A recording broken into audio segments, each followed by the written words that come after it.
Brick Road, why?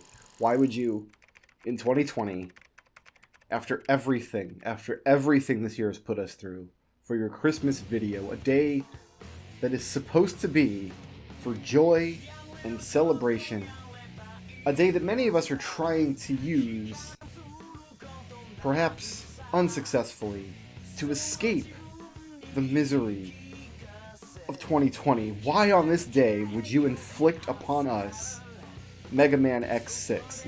Listen, I get it. I feel you. And I want to validate your emotions. They are correct. You're entitled to feel that way. And any anger that you want to take out on me for selecting Mega Man X6 as this year's Christmas video, I think is completely warranted. Feel free to scroll down to the comments at any point over the next 2-ish hours or whatever, and say whatever you need to. Get it all off your chest. You know what I mean? Whatever name you've got to call me, whatever insult you have to put out for Mega Man X6, I feel you. I understand. I agree in some ways. But I'm going to defend my choice a little bit. Mega Man X6 is a bad game. Oh my god, it's a bad game. It's legendarily bad. There are people who like Mega Man X games who consider Mega Man X6 to be the worst game in the franchise. I don't agree with that statement. 7 and 8 are both way worse. I would even put 5 and 3 underneath it, I think. I have to put in a code here before we go any further.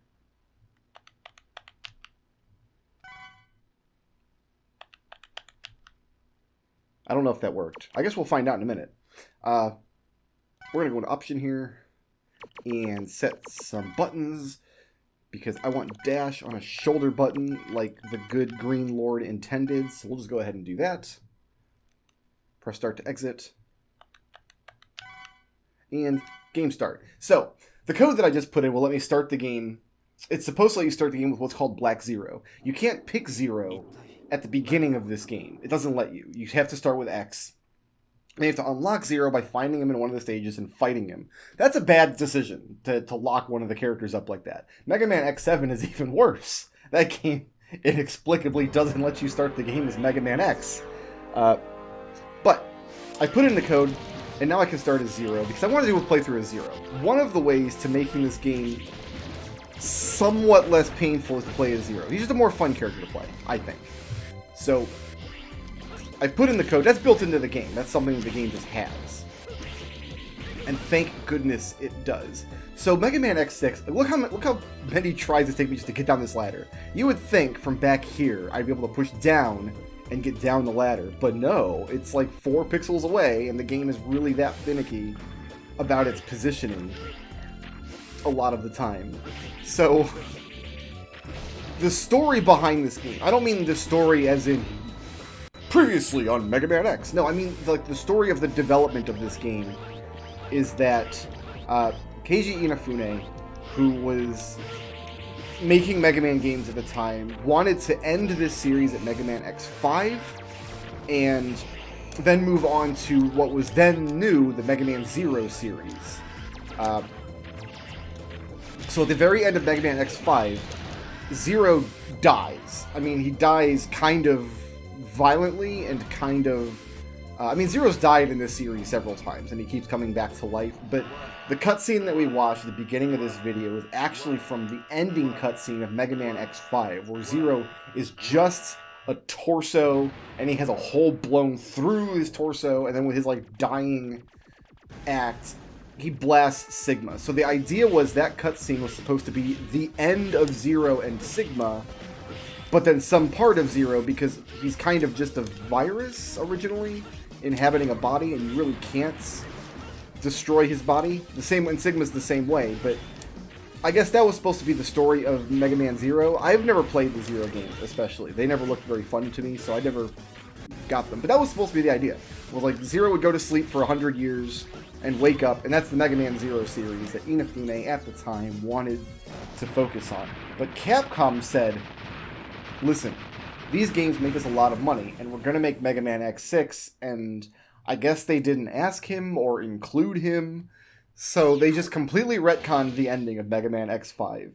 X5 ends with Zero dead, and X having his memory of Zero wiped. So X doesn't remember who he is, and then inheriting Zero's saber, and it like the last scene, I think they showed the imagery in the intro cinematic for this game, where X is kind of dashing forward, holding Zero's saber, kind of an iconic picture from X6 now, but it was originally in X5. I'm just gonna let this guy do what he's gonna do.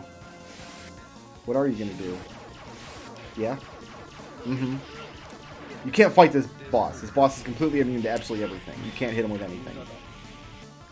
So you just kind of have to either wait him out or just let him damage you. Either way, we'll end this fight. So, but yeah, it's like, okay, 6 months later, X is still fighting, and he's out doing missions for the Maverick Hunters again, and now he's got Zero's saber, but he doesn't have any memory of Zero. That was supposed to be like the capstone. Like, X continues to fight for the things that he wants. He continues kind of doing his and Zero's work in Zero's absence in this brave new world. Where Zero is going to then go on to the Mega Man Zero series. This guy's got toilet paper on his chin. We're just not even going to worry about it. We're just not even going to worry about that guy at all. So this game immediately retcons that. It says, I think the intro cinematic says, gosh, how does it word it? It's like, X and Zero narrowly escape with their lives while it's showing Zero on screen, clearly completely disembodied. And then the very next line is, unfortunately, only one of them made it back alive. Like, what? You just said? And then it says 3 weeks later, and it shows the imagery with X holding Zero's saber, and there's no mention. So, like, they've retconned the ending completely. So, Zero's back in this game. You can find him. And when you find him, he has, like, some throwaway line about, oh, I was badly damaged, and I didn't want anybody to know. Like, X was right there, dude. He saw how badly damaged you were. Like, it's not a joke or a secret or anything. Like, we get it. But no, he's I was badly damaged, and I decided to hide myself while I repaired myself, which is a thing that robots can do, I guess. We're not playing as X, so I'm not picking up any of X's armors. I just do not care about any of that. Just Zero stuff, just like hearts and sub-tanks and rescue Reploids and things. So I just want you to keep in mind that I've told you that about the story of Mega Man X5 and how it ends and how it was supposed to end and what the series was supposed to do if Keiji Inafune had gotten his wish with the series at that point. Because what's going to happen is we're going to get to the ending of this game. This guy's going to kill me. Yep, I'm dead. Right there. That's fine. Next time we won't have to do so much just cruft as we move through the level, and I'll just be able to go straight through the path without having to worry about Reploids or anything else. I just want you to remember that I pointed all this stuff about the story when we get to the ending of this game, because it makes the ending of this game so much funnier. And I don't want to spoil the surprise, but you should watch this video to the end, or I just skip to the end, I guess, and just watch the ending. Either way, you know, it's your Christmas. You got to do what you think is right on this happiest of holidays. I think I just want to go straight down here. There's nothing if I go up. So, okay, I do need to defend my selection of X6. For one thing, I'm not playing vanilla X6. This is a version of the game that has been modified. There's actually some great ROM hacking tools for X6 that change a lot of things about the game. And I'll show you some of those things after we get through this first level here. But, I mean, one of them is it allows me to start as Zero. By putting in that start as Black Zero code, instead of just letting me unlock Black Zero when I get that far, it actually lets me start the entire game as Zero, which is otherwise impossible. It also changes the level layout in some places. Like, this would be a blind jump, and you would have no way of knowing that there are spikes down there, but they added this wall here, so you can slide down and not just get killed on that jump, which everybody gets killed on, because how would you know it's safe? Like, where would you know to drop? You can't. You couldn't possibly. The whole game, all the level design in the game has stuff like that. And it makes the game not fun to play originally. I'm also going to die a lot. It doesn't matter. I put in an infinite lives code, so I have as many lives as I want. Even if I didn't, Mega Man X6 lives don't matter at all. Because even in the original game, like, when you lose all your lives, it just kicks you back to whatever your most recent checkpoint was. And that sounds friendly, doesn't it? Like, oh, like you don't have to play the whole level. It kind of removes the reason of having lives in a game like this in the first place, but, like, okay, it's friendly, the game design. Nope! Because there's spots in this game where you can't exit the level. You're in a place where it's an unwinnable state, literally unwinnable. You can't win the level from your position. You can't exit the level because you're only allowed to exit cleared levels. That's another modification I've made. I put in a thing that lets me exit any level, not just ones that I've cleared. We're just going to use a glitch to kill Commander Yamark here. Oh, if he comes downstairs here. He needs to be on the ground for it to work. Otherwise, we're just going to do this alive. This is fine. You coming down, buddy? Or we just do this all day? He's kind of Yamarking me here with his little fireflies. Here we go. Look at them last 4 hits in. So yeah, you're in an unwinnable state. You can't leave the level. You can't progress. You don't have a choice but to throw away all your lives. But every level has 16 rescuable Reploids, and they're just kind of peppered all over the level, and everyone is worth a 1-up. So by the time you get into that unwinnable state, you have 9 lives. And then you just have to throw them all away, jumping in a hole or onto spikes or something. And then when you do that, and you have to go to the continue screen, the default option, if you're just picking it too fast, will put you right back at the same checkpoint with more lives. So, I'll point that out when I get there a little bit. I'll point out what some of the stuff is. For now, though, we are going to talk about the lore of X6, because this is Aelia, and Aelia knows all of these Mavericks that we're fighting. And she tells us their story. The basic story is all these Mavericks were killed, and this guy Gate is bringing them back to life and reusing them for his own purposes. So Aelia, Commander Yamark used to lead an observation team for a nature preservation project. One day while on duty, he accidentally set a large portion of the forest on fire. Okay, well, it's a mistake, but it happens. Although he was never officially blamed for this incident, somebody sabotaged his flight control systems during a routine checkup. This caused him to lose control mid-flight, which led to a fatal crash. He was created by my former colleague, Gate. Gate's the bad guy. He's the one bringing all these guys back to life. So, what Aelia didn't tell you there, what she will tell you later, is that her and her team were the ones that organized Yamark's death. Like, yeah, he set the forest on fire. Not cool, dude. Not cool at all. But, like, it was a mistake, and he was never officially blamed, but then behind the scenes, Aelia and her, like, shadow government decided he had to die. Anyway, here's 3 more, actually, and very important game modifications we've made. For one, I mentioned every area in the game has 16 rescuable Reploids. Only a few of these Reploids give you something. For example, in the previous level, we rescued this Reploid ISO that gave us an item called Life Recover. If we had rescued Yonoji, he would not have given us anything. In the level, there's no way to distinguish Yonoji from ISO. It's not possible. So what I've done is I put in a game modification that automatically rescues every Reploid that doesn't give you something. So the only Reploids we will see in levels are ones that will give useful items. Okay. Next, there's a game system with parts. Some of these Reploids give you parts, and you can equip them for cool stuff, but at the beginning of the game, you're not allowed to equip any parts. It's really dumb. You have to rank up to equip parts by collecting little blue experience orbs, which we'll see in levels. I removed that restriction, so we can just go in here and equip as the parts we want. This part system, by the way, how they drop off Reploids, and even this screen, which looks super confusing, is not explained in-game at all, and the instruction manual is of no help. The first probably 10 times I played this game, I had no idea how any of this worked. But what we have here is we can equip up to 5 parts. 4 of them have to be from the normal section or the zero section, and then 1 of them can be a limited part, like this Life Recover, which is essentially just an energy tank that we get for free, and we also picked up a sub-tank in Commander Yamark's level, which again, kind of a dumb design decision. Why would you put 2 of the game's 3 collectible energy tanks inside the same level, basically right next to each other? One other game system Mega Man X6 has is called the Nightmare system. When you go into a level, the level changes other levels, and you can see the changes on this stage select screen because some of the Mavericks' heads will appear in red. None of the Mavericks' heads are appearing in red because I've simply turned off the Nightmare system.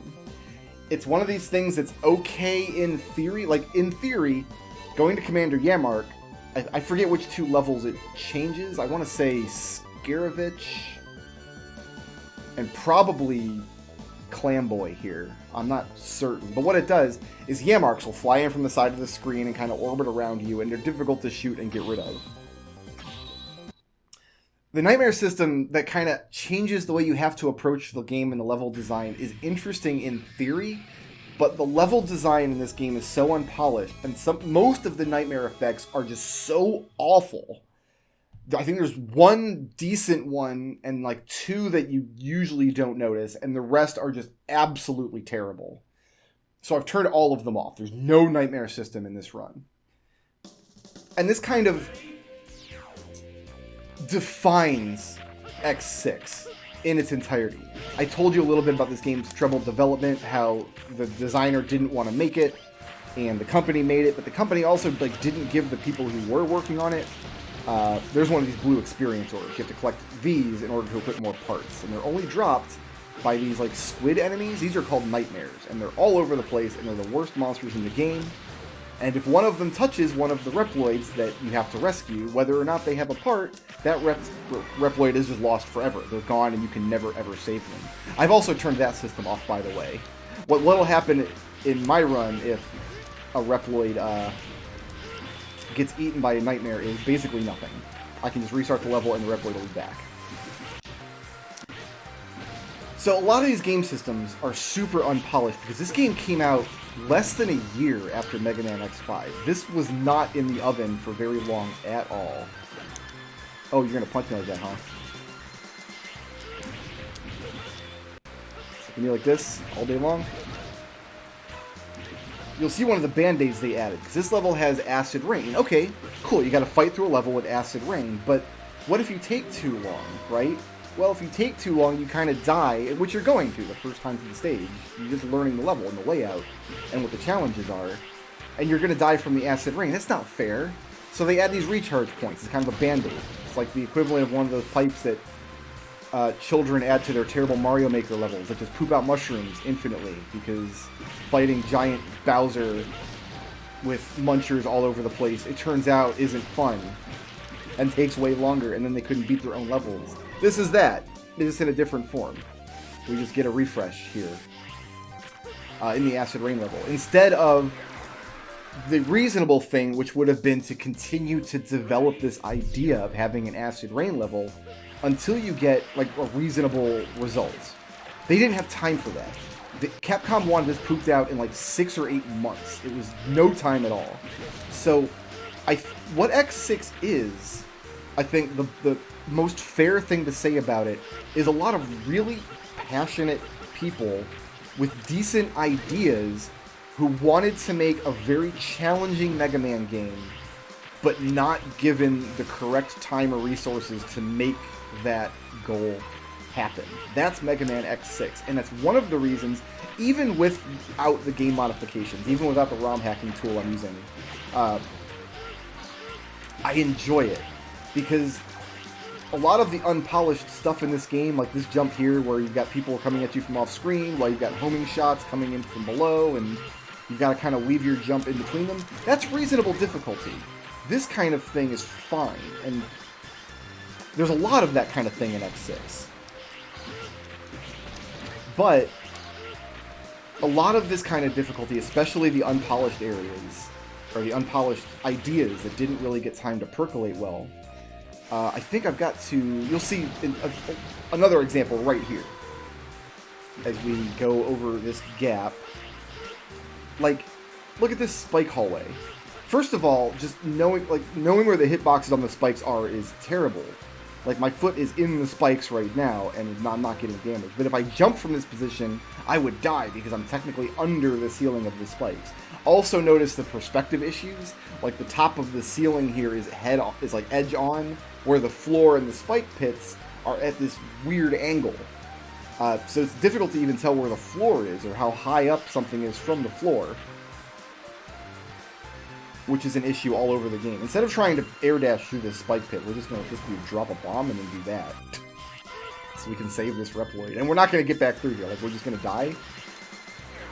Oh, you know what? Even if I had timed that right and gotten through, I don't have the like air dash extender part equipped, so I still would have died there. It's fine. But the idea of like a tight air dash like that is sound if your goal is to make a very difficult Mega Man game. Like, if that's your goal, having tight air dashes like that is okay. But not in this state. Actually, we're not trying to fight the boss here yet. We're just here to collect some parts that I want. But I've got to go into one of these areas. There's the heart for the level. I think we're dead here. Yep, we're dead. Because there's another game system that every level in this game has that, again, good idea, badly implemented, badly in need of... I don't know if it's like lack of playtesting. I think any rudimentary amount of playtesting should have revealed that this game system needed a lot more work that we're about to see. But every level in the game, the 8 Maverick levels, that is, not the ending stage, the Fortress stage levels, but all of the Maverick levels that we're going to go through have like a secret bonus area you can find that has some of the Reploids. You find them by going through these crystal portals.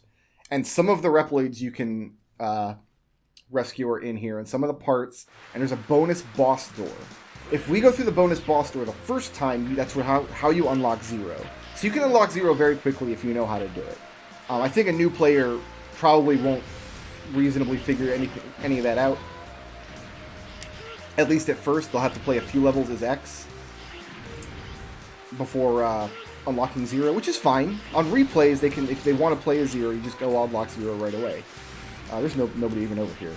I don't need to be over here at all. But the problem is, the second time you go through, because fighting Zero, he's actually a fairly easy boss. So unlocking Zero is not difficult, just kind of strange. Oh, I died before I saw what was the end of that hallway. I think we need to get to the end of that hallway. It is kind of strange they make you unlock Zero by fighting a boss first, where in X4 and 5, like, part of the... I should have dropped on the guy's head and not onto the spikes. Lessons you must learn while playing X6. It's fine, I still have 9 lives. I have infinity lives. I can die as much as I need to. There's nothing over here. One of these passages has a very important Reploid that I need to rescue for a very important part that I want to get. And I don't know which one it is, so we're just going to check all of them. Ooh, there's some health. Picking up health right now is actually important because I'm filling up my E-tank that I got. So, okay, the second time you find one of these boss rooms, it's the Unkillable boss again from the intro stage. The black armor guy with the horns, who you literally can't fight. Nothing you do can damage him. So, if you go into one of these areas, you're just stuck. You can't leave. You just have to fight the boss over and over and over again and kill yourself. Because the checkpoint is the hallway right before the boss. Oh, and getting stuck there, and then, if, like I said, if you pick continue because you're just kind of jamming your way through the menus because you're not really paying attention because you just had to lose 9 lives in the same boss fight over and over again, you'll accidentally pick continue and then have to do that again. So, okay, you're thinking, that's fine though, we just kill the Maverick to an area, and then... this is the checkpoint, by the way, right here. Oh, I can't go through the door because I haven't turned off the Wunning. Like, okay, just kill the Maverick to the area, and then you get access to this quit the stage button, which is another modification I made. I just made sure the quit the stage button is always available. Let's see if I got the correct Reploids. I'm pretty sure I did. Ooh, we're Hunter rank B now, so we can equip 2 parts. Yeah, there we go. Rena. Rena has the Saber Up item that we're looking for. Excellent. So that's the first of 4 kind of important parts that we're going to want to collect. Let's go ahead and equip that right now. So that just makes my Saber do more damage. That's all that does. And now we're going to go into Clan Boys level. You're thinking, fight the Maverick to the stage first, and then go to the bonus area and do some treasure hunting. And then you can't get stuck, because killing the Maverick opens up... That's what unlocks the quit the stage button, typically. Nope, doesn't work, because in the game's internal programming, there isn't 1 Maverick stage, but 2 distinct stages. You unlock the quit the stage button by killing the Unkillable boss in the bonus area of the level. Womp womp. Obviously, with a simple modification, just making the... Oh, another modification I made is Zero has a double jump, and he has an air dash, and he has a dash jump. And there's three different jumps. There's reasons to have all of them. But you can't chain one into the other. You can't do that in any Mega Man X game without extra parts. I turn on a modification that allows me to dash jump into a double jump.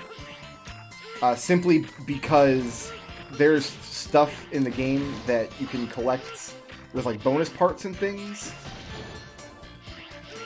that I want to be able to collect my first pass through a stage, like the energy tank in Yamark's level. There's only 2 or 3 points in the game where that's actually super useful. But it's a modification I've made just to kind of smooth things over.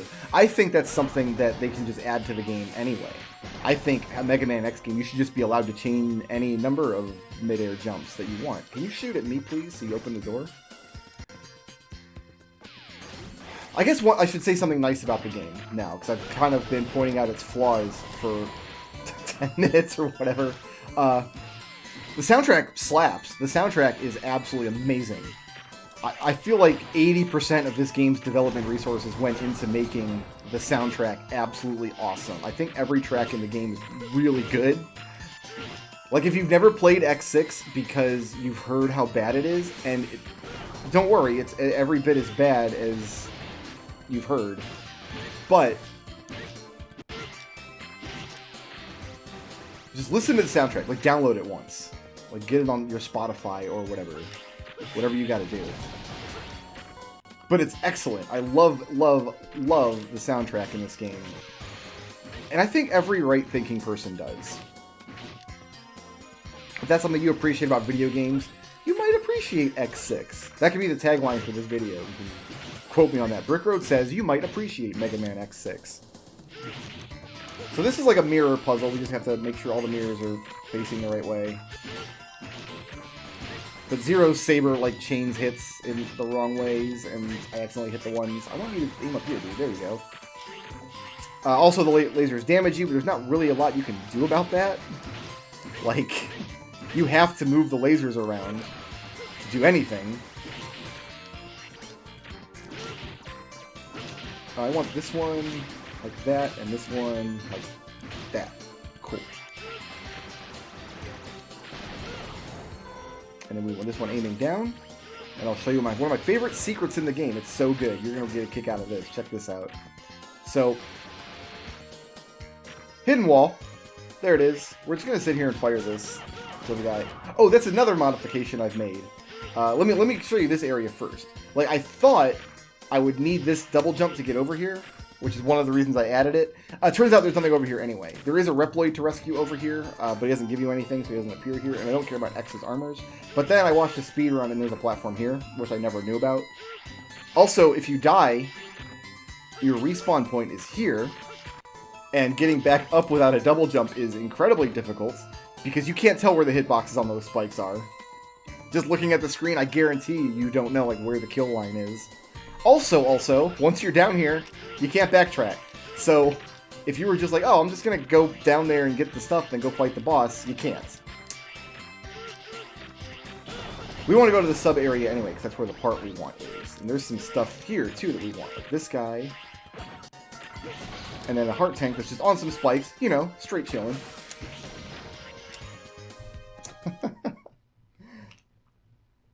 So, even back in the day, even back when this game was new on the PlayStation 1, very late in the PS1's life, actually, the game does get better the more you play it. That's true. It's just the truth. There's a weapon tank on some spikes. Why not hide 2 weapons on spikes, right? Then there's this friggin' guy. This is the guy that I want to get. The spike hitbox actually extends out quite a bit. So I need to double jump and then air dash over, but that's not possible, even with my modification. What I have to do is grab the wall to get up to the top of the screen, which, by the way, the top of the screen, you can't jump past the top of the screen. It's like a ceiling. You would expect to be able to jump up and over the screen. You can't. Otherwise, this would be easy. Just double jump all the way up and land on the... But you can't. You can't do it that way. So I've got to grab the wall and then jump off the wall and then air dash to safety like that. And you can see where a double jump would be useful here, but no, we're going to air dash back now. And my foot touched the spikes, but spikes are...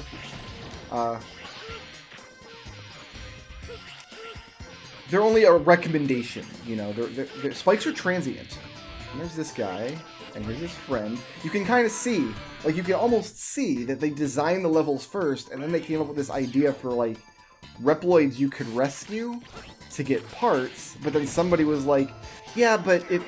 Oh, I touched the side of the spikes there. Not even the top of the spikes, just the side where they protrude from that wall. Like, yeah, well, but if every Reploid gives you a part, then, like, the player will just get all the parts their first time through the stage, because we don't want to hide these Reploids. We don't yet, like, have to rescue them. So they should, like, be on the critical path, otherwise they're not really getting rescued. They're getting found, which is a very different thing. I just need to check to see if there's one more Reploid over there, but I didn't want that Nightmare to steal my jump. So I'm like, I'll jump up and kill the Nightmare, and then I fell in the hole anyway. It's fine, I have infinity lives. We always have 9 lives. We're like a cat. I've owned cats. In my childhood, I owned... Well, my parents owned cats. They lived in the house with me. I'm allergic now. I can't have them, but... I've never known one that died more than once. Okay, that is the end of the level, so we can leave here now. Okay, so 30-some-odd minutes into the recording, now we can actually start killing Mavericks. We're going to go back to Turtloid's level, and actually fight the Maverick this time, because we got the D barrier, the damage barrier. That increases the number of frames your invincibility lasts when you take a hit. Not that the in-game text would convey that information at all, but that's what it does. That's why I wanted to get it. Okay, back to Turtloid's level.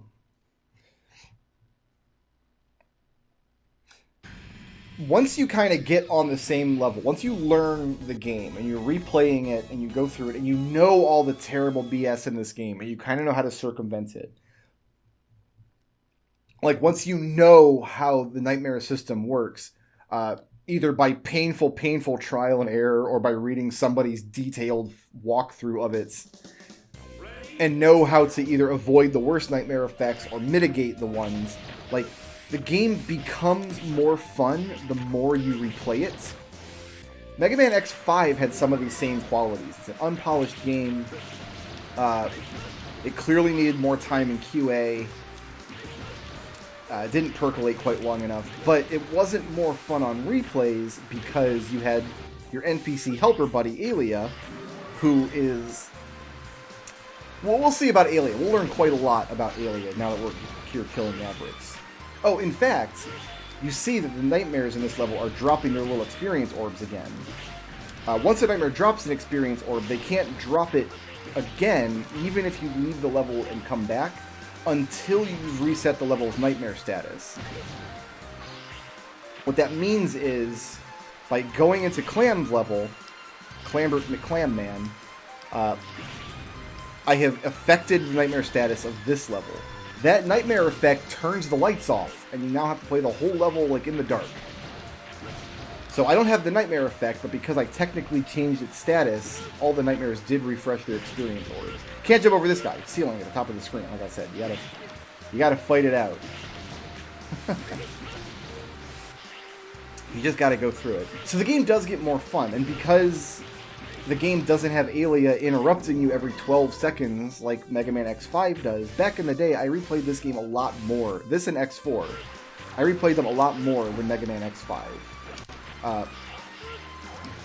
And the game does become more enjoyable, and you kind of start to relish the BS a little bit. Have you ever had that experience? Like a game that you know is kind of objectively... Maybe bad is the wrong word. Maybe it is objectively bad. But maybe bad is the wrong word to use here. Like mean, like stodgy. Like, you know it's bad game design. You know that designers nowadays know better. Like, to make a game that does the thing. But you know the game. Like, it's an old friend now. Like, you're hip to its foibles. And it just kind of becomes funny to you. That's kind of where you get with X6 after you play through it a couple times. I've done everything there is to do in this game. I've done extreme modes. My favorite thing to do in the game because these experience orbs, as well as the heart tanks you pick up, and the life up and weapon energy up parts you can get from Reploids that you rescue, don't get applied to both characters. They just get applied to whoever picks them up. So if you don't know that, you can play through the whole game and then end up with kind of two substandard characters. Or if you find Zero very late in your playthrough, Zero just sucks because X has all the parts. There is an option in the game modification to... It says both characters get all the stuff that they can collect. I didn't turn that on because I'm playing exclusively as Zero anyway. Back in the day, I had... My idea of the perfect save of this game was starting the game as X and unlocking Zero without losing or rescuing any of the Reploids in the levels. I'm going to take a refill, actually. Which is difficult, because you have to kill these nightmares, but they respawn if you don't collect their experience orbs. I guess they're called DNA souls. Which is a hilarious phrase, by the way, because it's...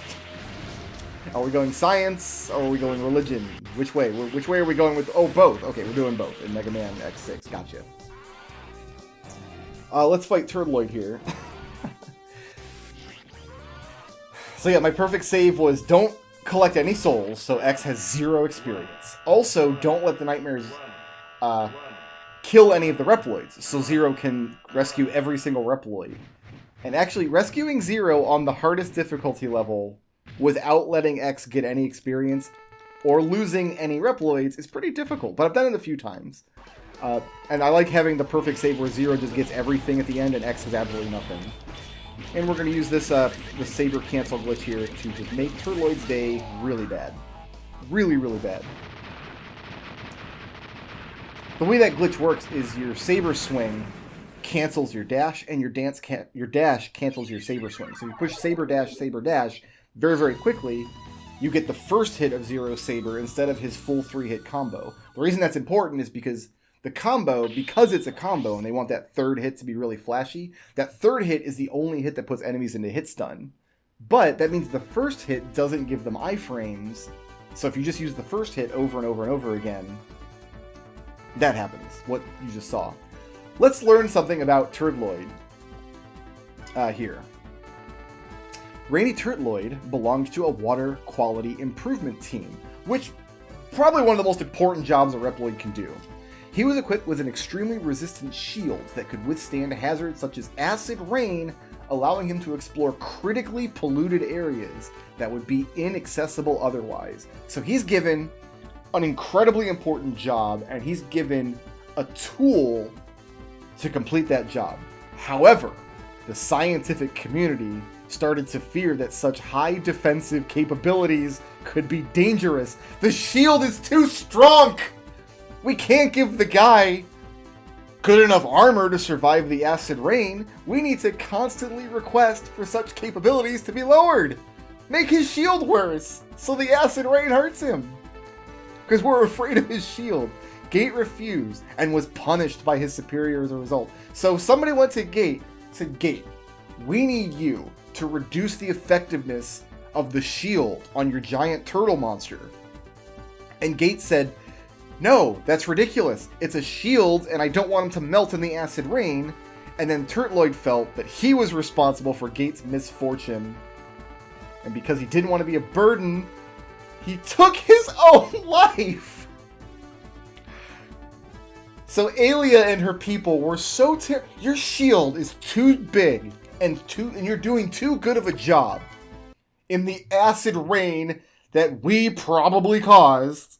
We need you to make the shield worse. And then the guy's boss is like, no, I'm not going to do that. And then the boss started getting yelled at. And then Turtloid's like, my boss is getting yelled at. I must commit seppuku. I must fall on my own shield. And it killed him in one hit. That's how strong it was. Here's what I know about the world of Mega Man X. If you learn about the lore of the series a little bit and learn the storyline and where it goes. So, humans are garbage. This is just, like, humans, we know this. It's 2020. We're very aware that humans are garbage, basically. Reploids are like Turbo Garbage 16. Mega Man X and Zero are just absolute monsters. They're terrible, terrible people. So Mega Man X1 had this idea that a Reploid, which is a kind of thinking robot, it's a kind of like AI riding around in a robot body, so they can think and make decisions for themselves. Dr. Light invented these robots for some reason, and now they're everywhere. But something can happen, and then they go Maverick. What happens when they go Maverick is they basically turn evil. They become uncontrollable, and they have to be destroyed. There's no cure for going Maverick. And that's where Zero comes in Mega Man X1. He's a member of the Maverick Hunters. And then Mega Man X wants to be a Maverick Hunter, but he's not the guy, and Zero's the guy, and X wants to be the guy.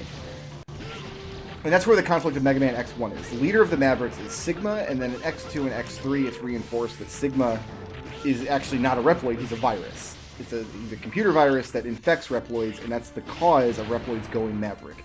So far, so good. We have good guy Reploids, and there's a mechanism by which the bad guy can make good Reploids evil, and when he does that, it's doubly bad, because not only are we losing a good Reploid, but there's no way to make a good Reploid, or a Maverick Reploid good again. It can't be done. We have to destroy them. Maybe a little questionable that they would write it that way, but that's the way they wrote it, and for a game about killing robot animals in Techno Fairyland, it works well enough. I'm trying to bait this guy out. Come on for a ride. Come on. No, you're not coming? Okay, I guess we're just going to go through him then. This nightmare shouldn't be here. That's just bad level design. And if you go down this ladder, you might think, like, oh man, I didn't want to go to the sub area, and now the ladder's too high and I can't get back up there. But no, this just takes you further in the level. This is fine. But in Mega Man X4, very early on, there's some conflict between two factions of un-Maverick, like the good guy Reploids, between the Maverick Hunters, which are your characters, and Repliforce, which is some other kind of Reploid military.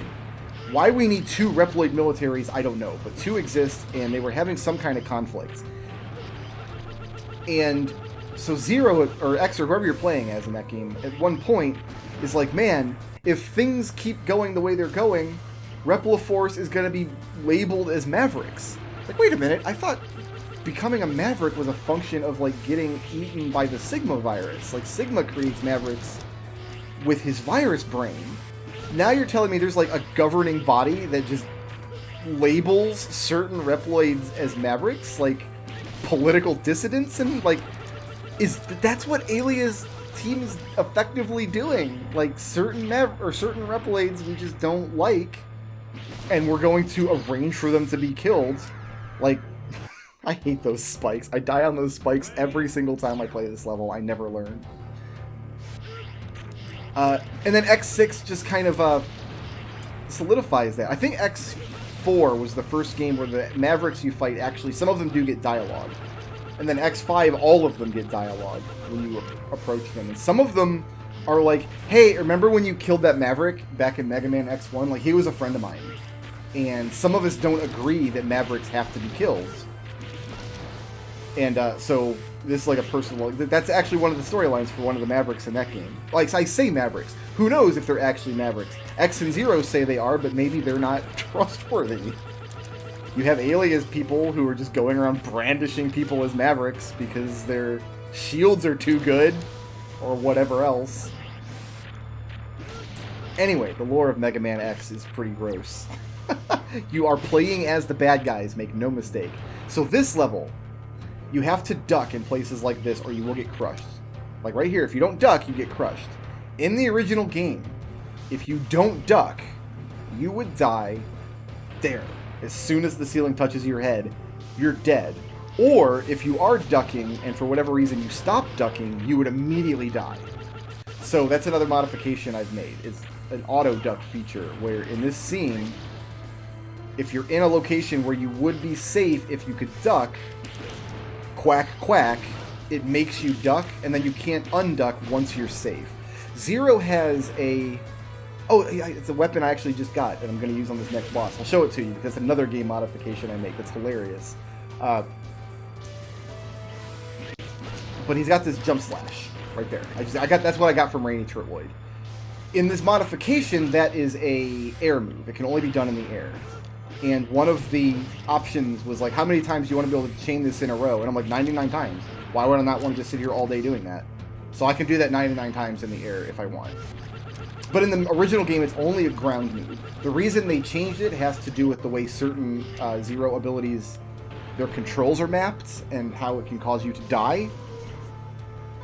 And in mapping the controls and making sure all of Zero's move had an actual reasonable controller input that made sense, they found that they had to change that move from a ground move to an air move.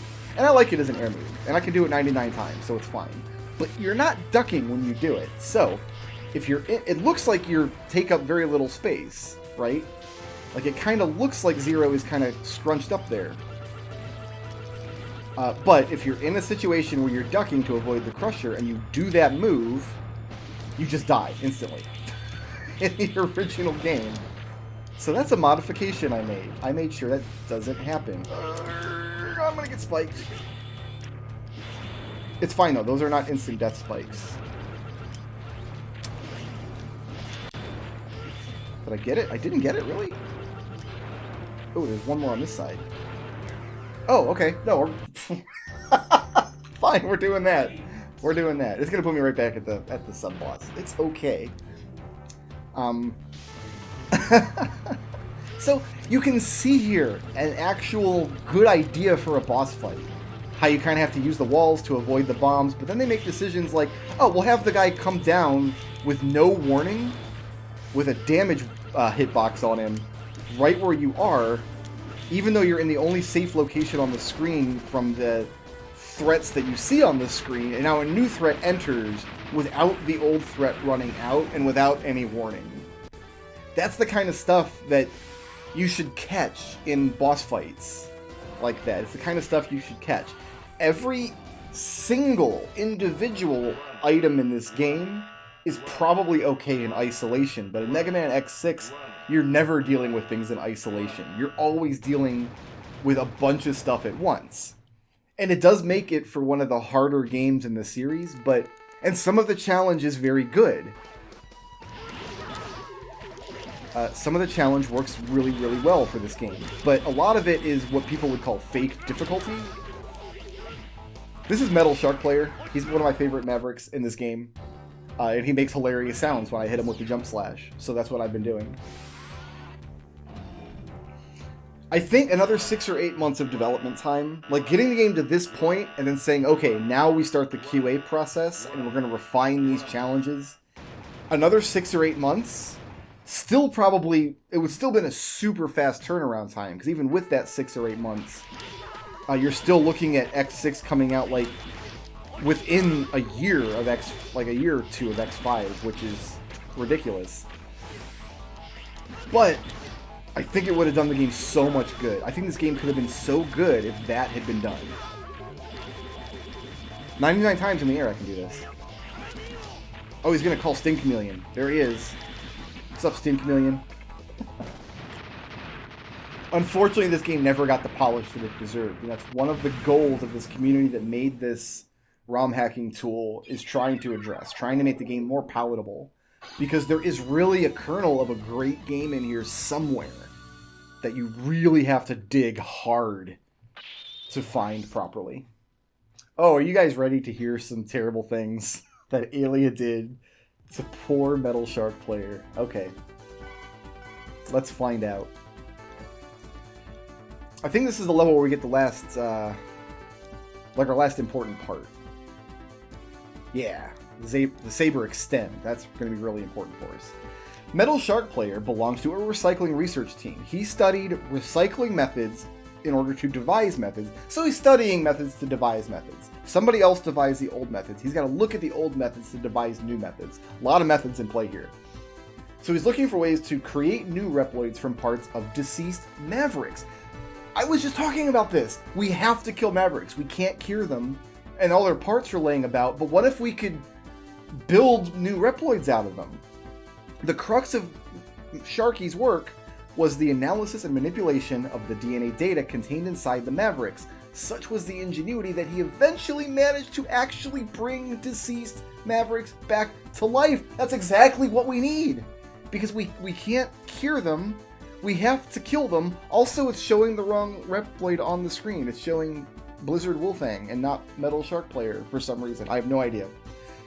So, Metal Shark Player has solved the worst problem facing Reploid society. You can get sick. The only thing we can do if you get sick is kill you. And he's figured out a way to bring you back. So, if you get sick, you go Maverick, we kill you, and then Shark Player brings you back. However, such uses of DNA data were explicitly prohibited by the government. No, the dead Mavericks must stay dead. Barack Obama has decreed it. As such, he was given the death penalty. This culture of Reploids still has a death... They're robots, and they still have a death penalty. So what this implies, though, is that the robot government will kill you if you go Maverick, but even if you don't go Maverick, they still had some death penalty in place if you did stuff that they didn't like, including essentially curing Reploid cancer.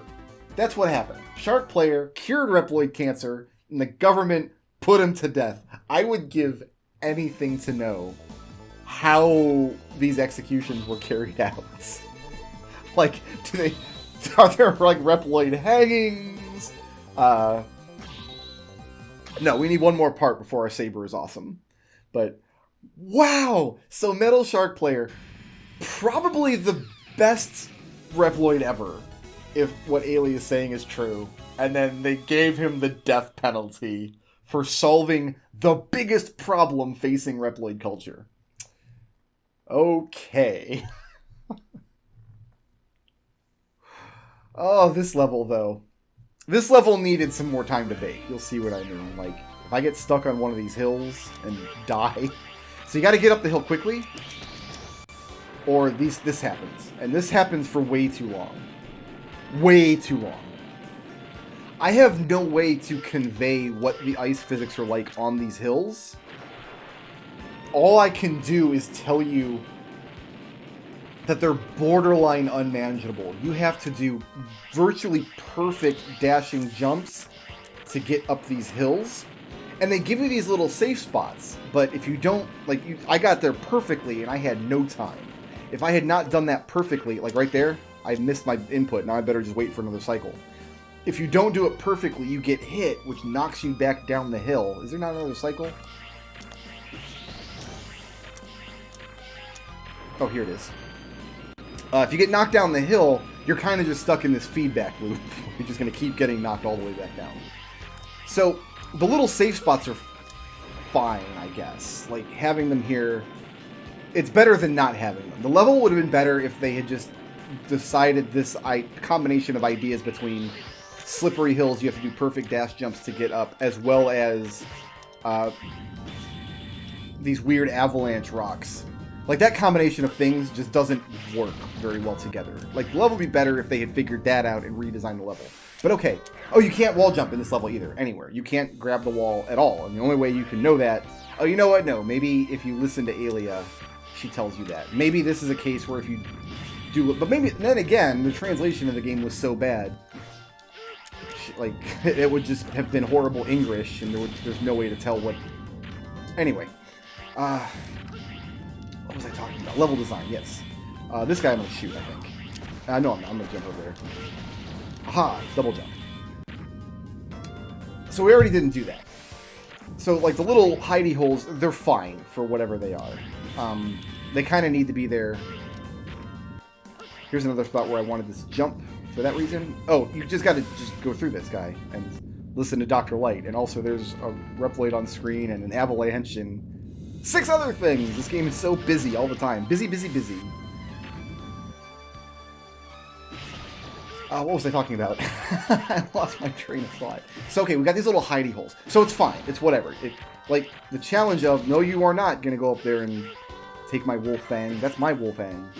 All the Reploids in this level are Wolfangs, including the boss. Okay, so now I got to get this drop to get this Wolfang. I drop down and, woo, first try. This is an item called the Spare Body. What this does is when you lose all your lives and continue, it starts you back with 4 lives instead of 2. Which is pointless because whenever you continue, you always start back at the checkpoint anyway. No matter how many lives you had. So your number of your lives is effectively worthless. But they still put this item in the game because it was in Mega Man X4 and 6 or 8 months development time is not enough to actually look at what useful items might be like and create like a group of items. I'm still trying to collect it for some reason. No, Brick Road, stop. Don't even bother getting it. So you got these little hidey holes that you hide from these avalanches so they can't damage you. Requiring the perfect jumps to get to them, like each one should be delayed by, I don't know, another couple seconds or so. Just to make sure, like if you can make 1 or 2 mistakes going up the hill, it would feel better. But okay, the hidey holes are there. They serve their function. They do what they're supposed to do. But there's a nightmare effect from one of the levels. I think it's Clamboy's level. No, which one is it? I can't remember now. But it causes Mega Man-shaped viruses to appear on screen and then home in on your position and dash at you. And then damage you. And they spawn in... Ooh, there's a free life. It doesn't matter, but I'm going to take it anyway. They spawn in that section, and you can just see the implication of that. You're in a hidey hole. You can't leave because there's this avalanche. There's nowhere to dodge. You have to just sit there and take the hit. Now, the actual solution is if a nightmare effect can deal damage, or in general, the way to deal with any nightmare effect is to use the weapon you get from the Maverick, who lives in the level that causes the nightmare effect. For that particular effect, you can turn on your soul body, or whatever it's called in this game, and destroy the viruses. And then you're safe. But you don't trigger the nightmare effect by defeating the Maverick. You trigger the nightmare effect just by visiting their level. So if you visit a level and aren't able to kill the boss for whatever reason, which is a fairly common way to start out Mega Man games. Every time I play a Mega Man game, I don't know about you, but I tend to play through a bunch of the levels before I fight and actually kill my first boss. It's part of the process of learning the game. But what that means is, the process of learning this game involves nightmare effects that just are forced damage. You just have to sit there and eat the virus. There's nothing you can do about it. I still got this slash, and if you're just going to hang out on the floor, I'm just going to send you to nap time, buddy. Sorry if the button mashing is getting a little too close to the microphone there, but... you know, it happens. Is it Wolfang here, where Alia actually... I think a couple of these bosses, Alia... like, she's involved in all of their deaths. That's Alia's, like, story arc for the game. She now views these past... Let's call them atrocities. These are actual literal atrocities that she's committed. She feels regret for them now. Fair enough. Let's make sure I got the correct Reploid here. Oh, this is a great move, actually. This Hydroga move, this is awesome. I'll show you what it does in the next level if I don't forget. Yeah, okay, we rescued Ryu and Ken and a whole bunch of other Street Fighter people, and we got the Shot Eraser. Blizzard Wolfang was the leader of an investigation team assigned to the North Pole area. During a scouting mission, his team was attacked by Mavericks. Remember, ostensibly Mavericks are reported to have gone insane by a virus. We do know that some people are branded Mavericks for political reasons, but let's assume that these Mavericks weren't. So either way, Wolfang is jumped by Mavericks, enemies of the state, who have a virus. Wolfang was able to defeat them, but sadly he couldn't save the rest of his team. Taking advantage of this incident, researchers who opposed Gate, which includes Alia at the time, devised a plan to dispose of Wolfang. He was thrown into the sea, and the public was made to believe it to be an accident. And although I was tricked into it, I am the one who executed the plan. No, Alia, you are the one who executed the robot wolf. By the way, part of the modification I've done to the game is this is a fan translation. Because the original translation of the game is completely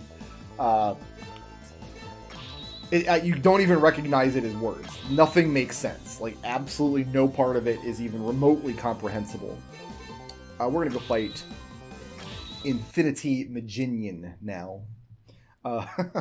So the fan translation did a really good job cleaning up the text, so it's at least coherent. You can understand what's happening. Still doesn't make the plot or the story good, but who plays Mega Man games for the plot? I certainly don't. It's fine. So yeah, Wolfang, his team gets jumped by Mavericks, and Mavericks are enemies of the state, and like he should be a hero. He defeated all of these Mavericks. Like yeah, the rest of his team didn't make it, but this is a great idea for a level, Infinity Maginian's level. I love the concept of this level with just the robot in the background. I guess we got to talk a little bit about stage gimmicks in general in the Mega Man X series. From X5, I mean, it really started in X3 with some of the stage gimmicks in that game. Or just some of the stage layouts, I should say. Whereas a lot of the stage gimmicks... That was a mini-boss, by the way. And you're thinking, oh, it was only that easy because you put in the code where you can do that spin move 99 times in the air. But because it's a ground move in the original game and it reaches high enough to hit that cable from the ground, no, it's the exact same fight even in the base game. It's the same exact thing. We don't need to rescue any more dudes, but we'll just grab the ones that we can find. But the layout of this level with just how much crap there is... Ooh, there's a free life. Oh, it's gone. Yeah, like, this is a great idea, and the final countdown is playing in the background. That's excellent. This absolutely slaps, the whole soundtrack. That's the level. That's the whole level, by the way, unless you go to the sub-area. The sub-area... Oh, I was going to show you what this move does. Some of the moves here is we have this move here now, where we jump in the air, whoop, whoop, and we're supposed to attach to the ceiling. And once we're attached to the ceiling, we can throw ice cubes down at the ground. It's like a high jump move. You hold a jump, you push the button, you get a high jump. Except most ceilings in the game you can't attach to, like this one, for whatever reason, won't let you. Mega Man tradition states, I have this weapon too. I need to talk about both of these weapons before I can go through that gate. Mega Man tradition states that each monster is weak to one move. So one of the monsters is weak to this ice move. That's Rainy Turtloid, takes extra damage from the ice attack. So if you're playing a Mega Man X, you can go in with the ice attack, and he gets like ice balls that he throws out, and does a lot of damage to Rainy Turtloid. For Zero, that should mean attached to the ceiling with the high jump move, but the ceiling is so high in that room with Rainy Turtloid, because he's such a massive brute, you can't actually attach to the ceiling, and there's no way to actually hit him with the move. Wonderful! And that brings us to the Yamark weapon here, and Infinity Maginian. It's kind of a shield weapon. So the weapon that Infinity Maginian is, quote-unquote, supposed to be weak to, is Clambake's weapon, which puts out this little eraser thing in front of you, this like little shield, and if it reflects enemy shots, basically. And if you reflect one of Infinity Maginian's shots, it does deal more damage. But look how stupid this fight is. That shot doesn't get reflected, that little purple one, that doesn't count. These green bubbles, they don't get reflected either. Those aren't the ones. So, he just keeps creating copies of himself every time you hit him. And filling up the screen with garbage. And we're still waiting for him to do one of the shots that we can damage him with his weakness. We're still waiting. Not the purple one. The purple one doesn't do it. The shield has no effect on the purple shot. Although if it did, the fight would still be kind of unreasonable. We're still waiting. He still hasn't done the attack that you can reflect even once. He still hasn't done it one single time. Still, are we going to do it? Are we doing it at all today, Maginian? There it is, that orange shot. That's the one you can reflect. So we could have done a little bit of damage to him. So I've gone in the modifications, and I just made this damage him. Because this Yamark thing, it's not really useful any other time. I just made it so when the actual dragonflies contact him, it does a little more damage. I figured that's fair. I figured that's a fair modification to make. That's the kind of thing that if this game had proper QA, they would have caught and probably fixed. Hey, it's a big pain in the butt to try to catch this guy's shot that he only does like once every 12 minutes. Let's make the actual shield weapon. So you still got to close in, and you still have to identify which one is Maginian to get the hit. I thought that was a reasonable change to make in the game, to make him weak to that weapon. Because otherwise that fight is madness. Just absolute madness. Alright, what terrible, horrible thing did Aelia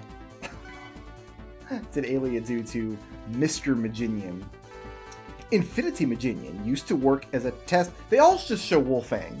It's always Wolfang's face there. Weird. Test pilot for large weapons. His body was built specifically to process data at extremely high speeds. Though very skilled, he always ignored standard test procedures, choosing instead to go his own schedule. You might say he's a maverick.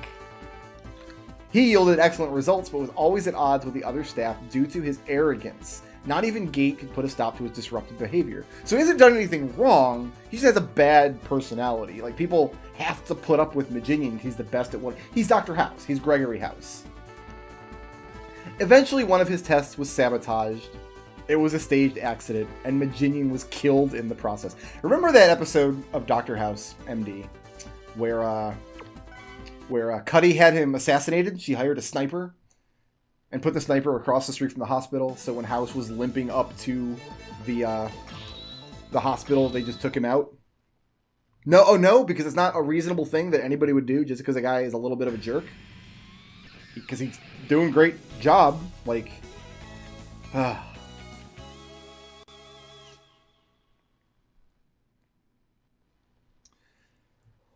Well... Here we are in Blaze Heatniks.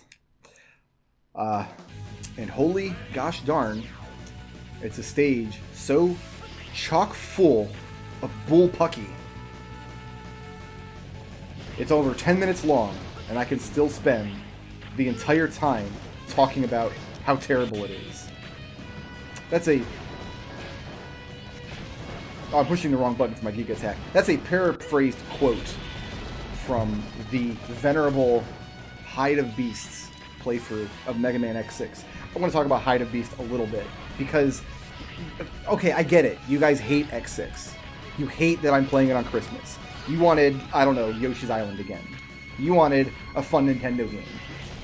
I don't know. I don't know what you wanted. You didn't get it. You got Mega Man X6. It's 2020. This is the best you could hope for. I jumped into fire.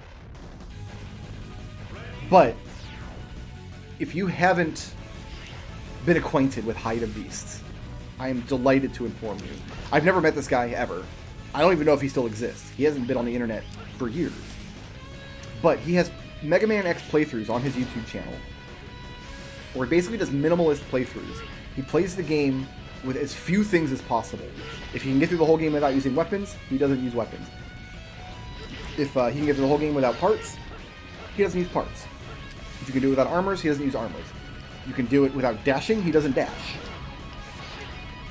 And his playthrough of Mega Man X6, I think, is one of the best YouTube playlists in terms of video game content I've ever seen in my life, and I would recommend it to absolutely anyone. Oh, I missed one of the parts here.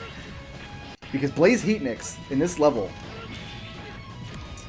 watch his Blaze Heatniks video first. I'll put a link down in the doobly-doo to Hide of Beast's Blaze Heatniks level, and then you can watch the rest of the X6 playlists if you really want to. But you have to fight this mini-boss 5 times over the course of the level. I'm going to repeat that because it's really stupid. You have to fight the same mini-boss 5 times over the course of the level. This is another point where my hacked-in double jump is useful, because otherwise I don't think Zero has any way to get up there. Like, I've got this high jump move, but it's not high enough, and you can't double jump afterwards. Like, if I could high jump then double jump, that would be cool, but you can't. And you also can't high jump in the air, so you gotta dash jump off the wall, then double jump up into the hole. So, this mini-boss that we're fighting 5 times over the course of a level. And there have been many Mega Man X levels where like the whole stage is designed around a mini-boss. Bubble Crab. Duff McWhalen in Mega Man X5 isn't a good level, but it has, like, it's fun to play once. Like, the level's not bad. It's the fact that you have to replay it multiple times, even in a single playthrough, that is where the problem is. Or Maginian, like, you could take the robot's name is Illumina that was fighting us in Maginian's level. Like, Illumina's not a terrible idea. That's a good idea for a level, especially where it's kind of a, like, instead of having to fight the mini-boss as we go, you can't fight that mini-boss. You just have to dodge its attacks. Cool idea. But you're making us do it 5 times over the course of a level, and it's almost entirely invulnerable. And it has 4 teeny tiny eensy weensy little hitboxes in its corners that you have to hit many, many, many, many times. So, I decided I'm not going to fight the red donut monsters, is what Hide of Beast calls them in his legendary video of Blaze Heatnix's level. Legendary. Look how short Shield Sheldon's stage is, now that we don't have to go to the sub-area. Because you're probably thinking, oh yeah, halfway through Sheldon's stage, Brick Road, diverted down into the sub-area, and then showed that he couldn't get back up. Watch how much stage there is left after the fork in the path that I took. It's hilarious. So, yeah, I have this Giga attack that I got from Infinity Maginian. So you do Blaze Heatnix after Infinity Maginian, and you have that ability. But that enormous, absurd life bar, I had to go in, like, and make the Giga attack do twice as much damage than it's supposed to do. To make that fight just not stupid. It's not hard. It's not that the fight's difficult at all. It's just tedious. And you can run out of weapon energy because it's a Giga attack. And if that happens, now you're trying to hit these little saber targets and it's just the worst. And I wanted to spare all of you guys. So we haven't been in this stage very long. We haven't even gotten to the actual laser puzzles yet. They're just kind of setting us up. This is how the lasers work. This is an idea of a bad stage gimmick for Mega Man X. Because it's slow. It slows everything down. It forces you to stop. A good stage gimmick for Mega Man X lets you retain your speed and all of your weapon capabilities. Like, your speed and your weapon usefulness feeds into the stage mechanic. There's, like, symbiotically. Which is why I think Illumina is actually a good idea for a stage gimmick in Maginian's level. Is that good? That's good. So this is the forking path. Last time I went down, this time we're going to go right, and that's the end of the stage. That's all there is. That's literally it. Somebody out there is thinking, oh, there's probably just one more puzzle room, and that's what Brick means. Like, there's only one more of those laser rooms on the path to the boss. Nope, there's literally nothing. The fork is at the very end of the level, which is only 4 screens in.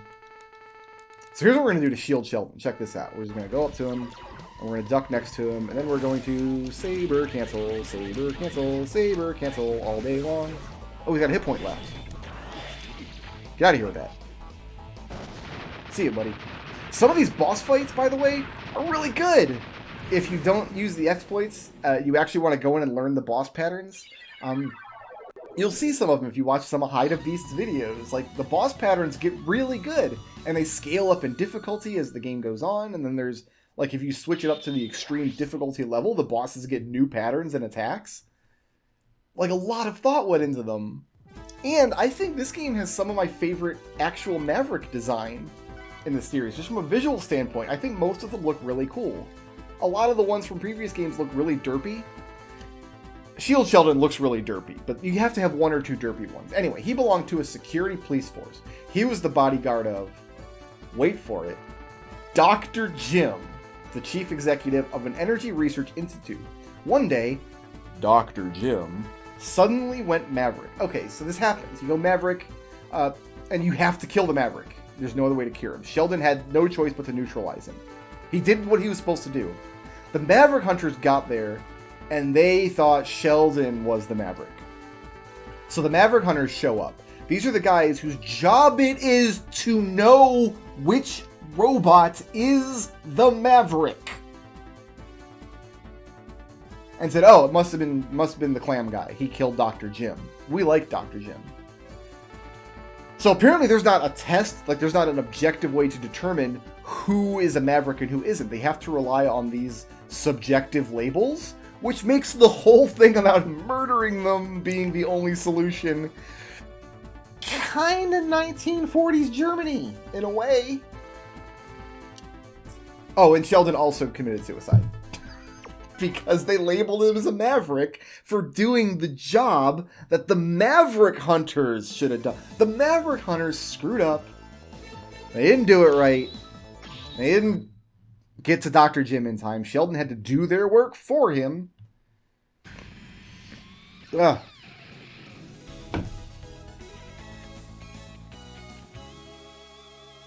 Yeah, Alien is just the worst. The longer you play in this series, the more crap sack you realize these Maverick Hunters actually are. Although, to be fair, it did take the good translation for me to actually realize this. In the original translation, like, that stuff doesn't come across at all. Like, I think it's still there. I think that's still the intent. But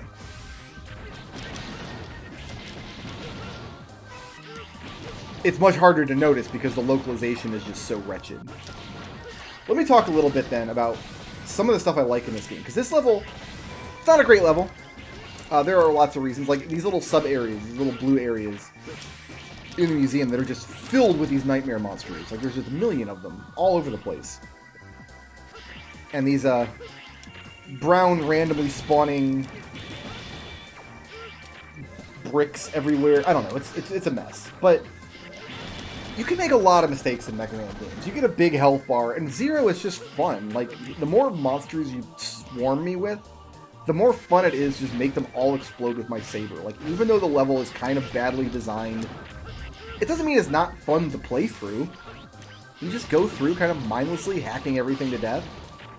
Like, yeah, would I prefer an actually well-crafted level? Sure. But if the level is going to be badly crafted, at least it's fun to play. And the whole game kind of does have that quality. Most of the levels in this game are fine from the standpoint of, we're just going to play this. It's okay.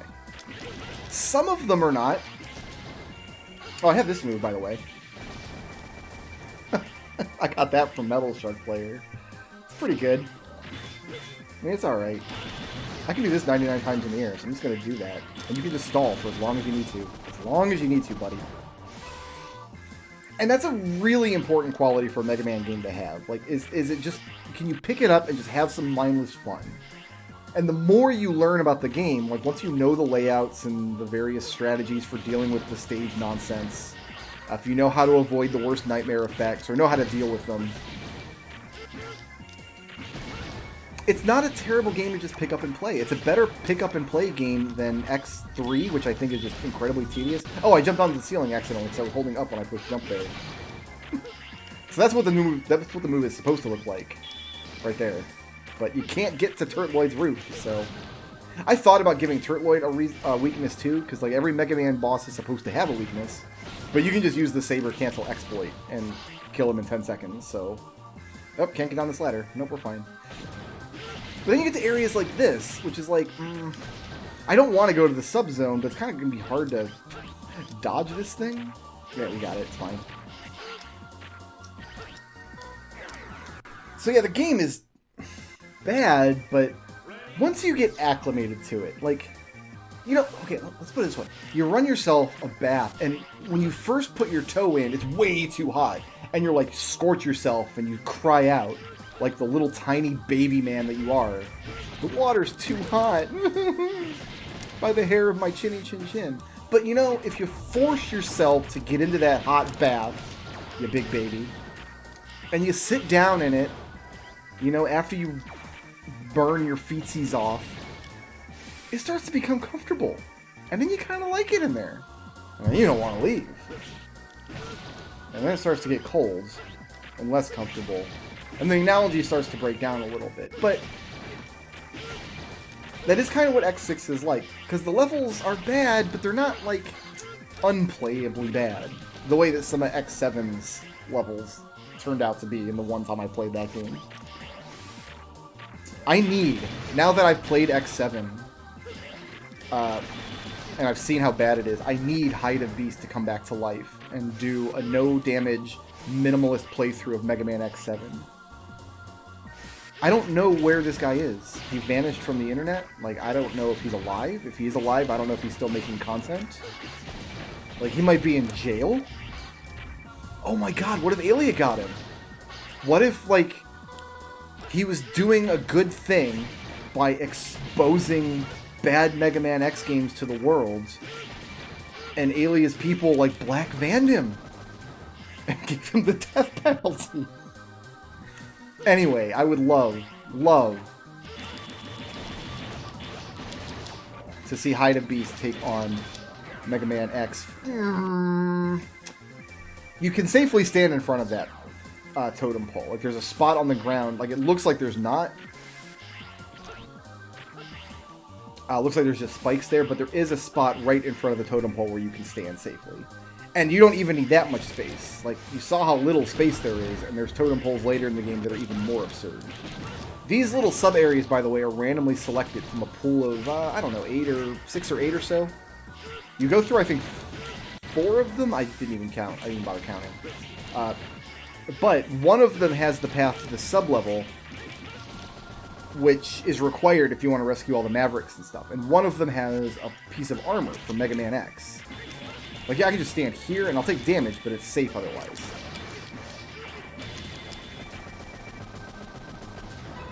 So if you play through the level and you don't get the sub-zones you want, you just have to replay it. Which usually doesn't feel real good in Mega Man games, like having to replay levels, but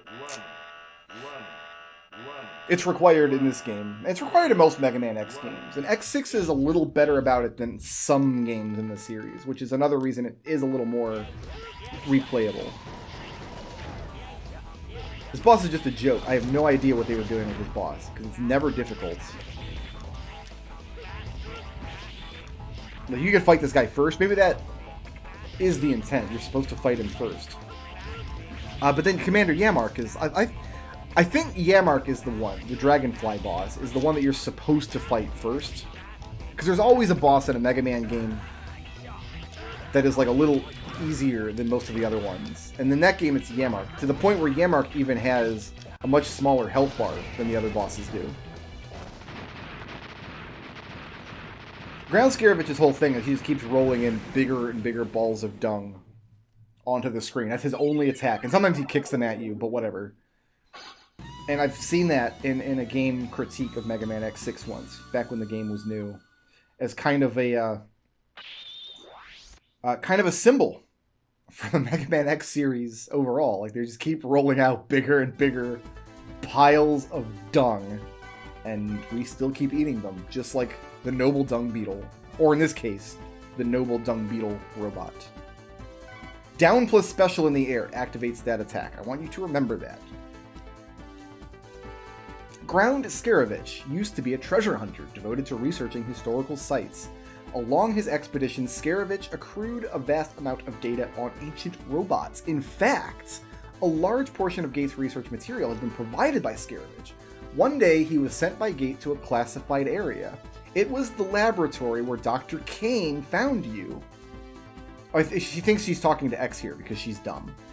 I saw him entering the place. So, the original Mega Man X, Dr. Light invents Mega Man X. He's like, maybe thinking robots is a bad idea. I'm going to put Mega Man X in a capsule for like 100 years and run all these diagnostics to make sure he's not like a big suck boy when he wakes up. Because the last thing the world needs is a robotic suck boy that can think for itself. So that laboratory, apparently you need clearance to go there, because now it's apparently an archaeological site by the time of this game. So Ground Scaravich went there, and it was Aelia's duty to neutralize him. So it's like holy ground, I guess? For whatever reason? Oh, it was a really difficult memory for you, huh, Aelia? You know, I'll bet it's also a really difficult memory for Ground Scaravich, who you killed just for going to what should be a historical site. Which is his job, by the way. Like, he was just doing his job. The government wants to hide the original. So, Reploids as a species, like as a race, were based on Dr. Kane's original dissertations after he unearthed Mega Man X. So he discovers Mega Man X. At this point, Zero's already created by Dr. Wily years before, but I don't think Zero is like functional yet. So he finds Mega Man X, and he's like, this is a revolutionary kind of robot. We can make more robots like this. That turned out to be a really bad idea, but look at it from the perspective of a Reploid. Like, yeah, they've destroyed the world, and everything's gone to complete crap because Reploids are worse than humans by a long shot. But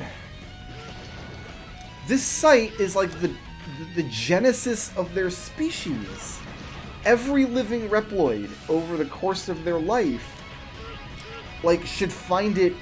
This should be like traveling to Mecca for them, like seeing the laboratory where the creature that inspired the creation of Reploids as a race was first uncovered.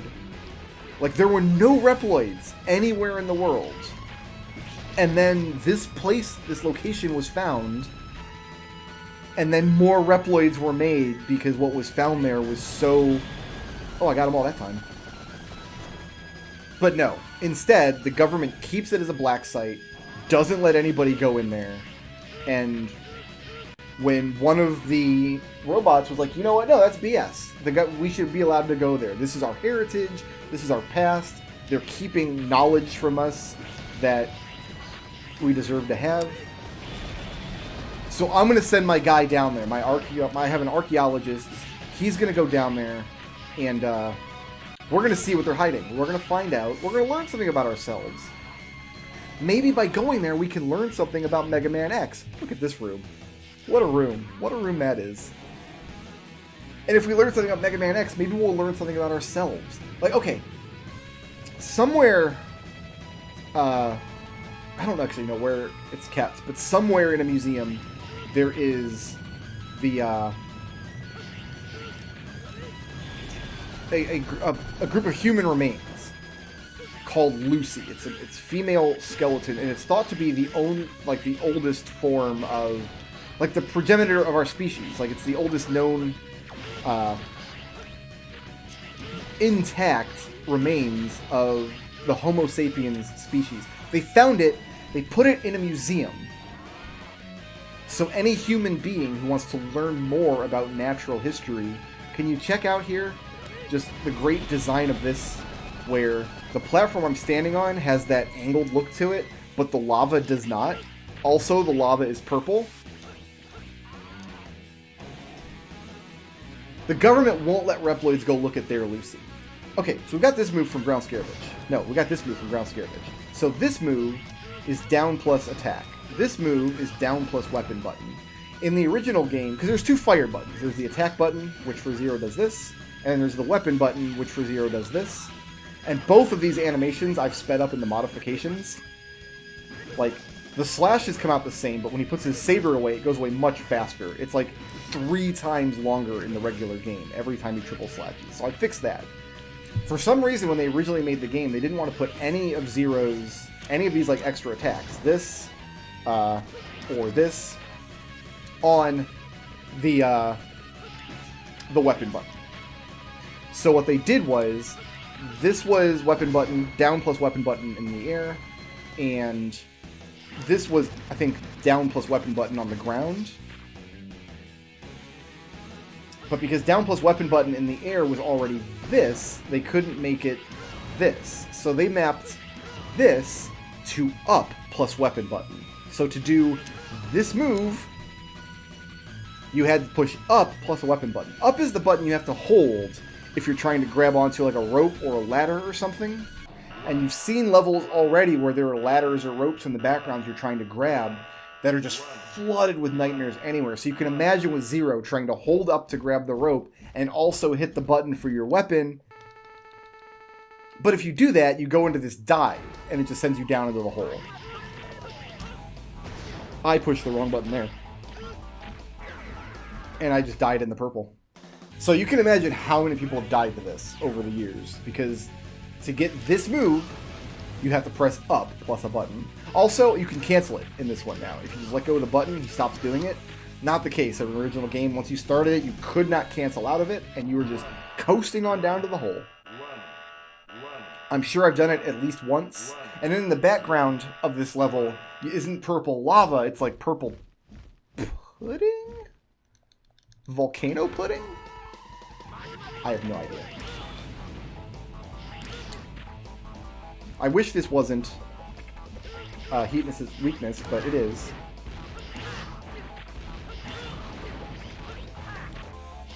It feels like every boss that has a weakness to Zero's weapons in this game, they picked the most obnoxious weapon to try to hit with. Oh, really? We're coming down from the top now.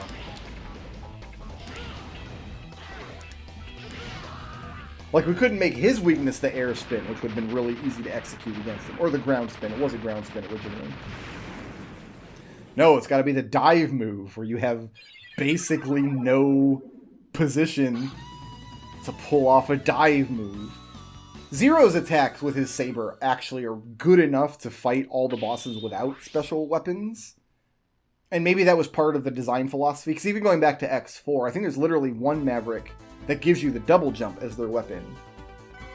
And you don't get any kind of attack associated with it.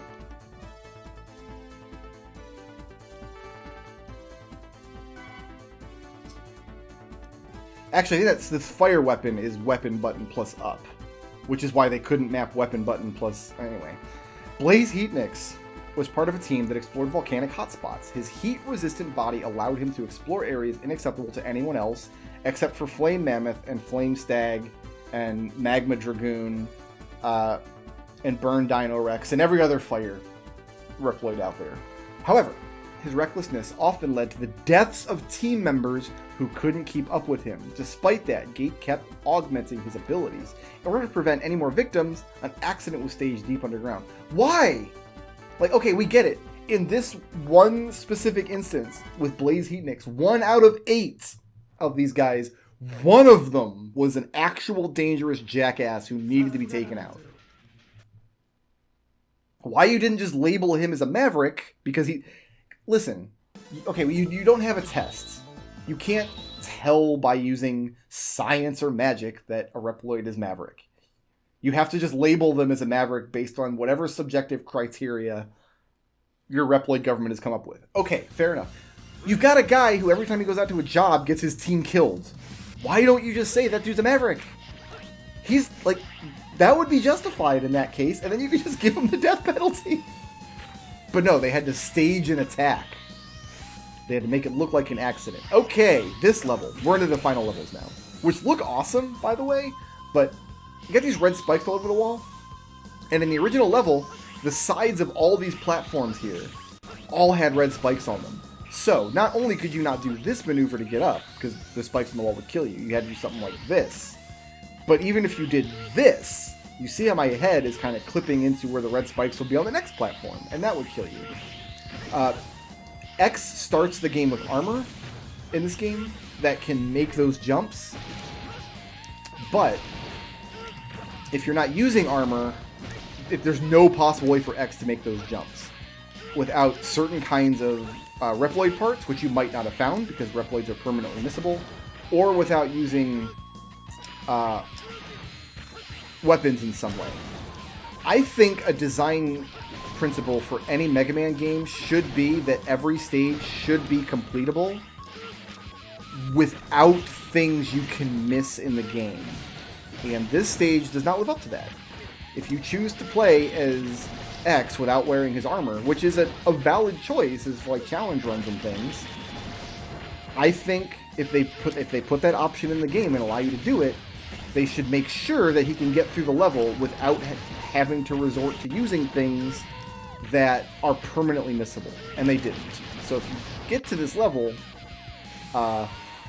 there's also a jump in the next level, which you can't make without better error control than regular Mega Man X has. That's a fun room.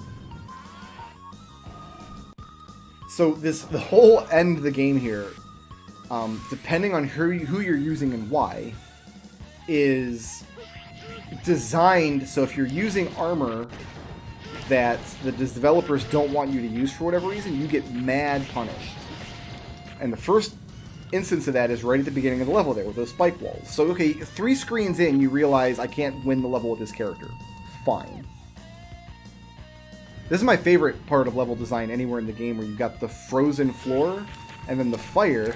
Oh, I messed up my dash jump, and the frozen floor and the fire combination killed me. But notice that the ice just goes down in the lava and, like, doesn't melt or anything. Like, it's ice. It's not some, like, weird futuristic material that is both slippery and incredibly heat resistant. It's ice. We know it because it's in the same... It's the exact same graphic that's used to display the ice in the ice level, where the guy's name is Blizzard Wolf Ang. He's a blizzard bender, I think. But no, the ice just goes down into the lava, and it's fine. At the top of this climb here, because you only have like half the screen to work with, you really want to stay way up top. And remember, I can't jump higher than the screen. I kind of get stuck to the top of the screen here, which is nice.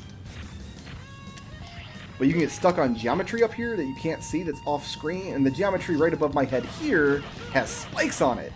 So if you jump and try to shoot this wolf over here, you will hit those spikes, and you will die, die, die. I love this game so much. Alright, so the Unkillable... Oh, we're not at the Unkillable guy. This is... Oh, this is the Nightmare Mother. Yeah, this boss. I don't know a reasonable way to fight this boss. I don't know if one exists. You basically just tank the hits and hope that you have more health reserves than the boss can hit you. And look at this absurd health bar that it gets. So this is another boss. I just made it take double damage from all my attacks. I thought that was... It does take damage from this move. But now it set the floor on fire, which I couldn't have known that it was going to do before I started that attack. So I just kind of fell into it with, like, really no recourse. And you just barely clear it with his double jump.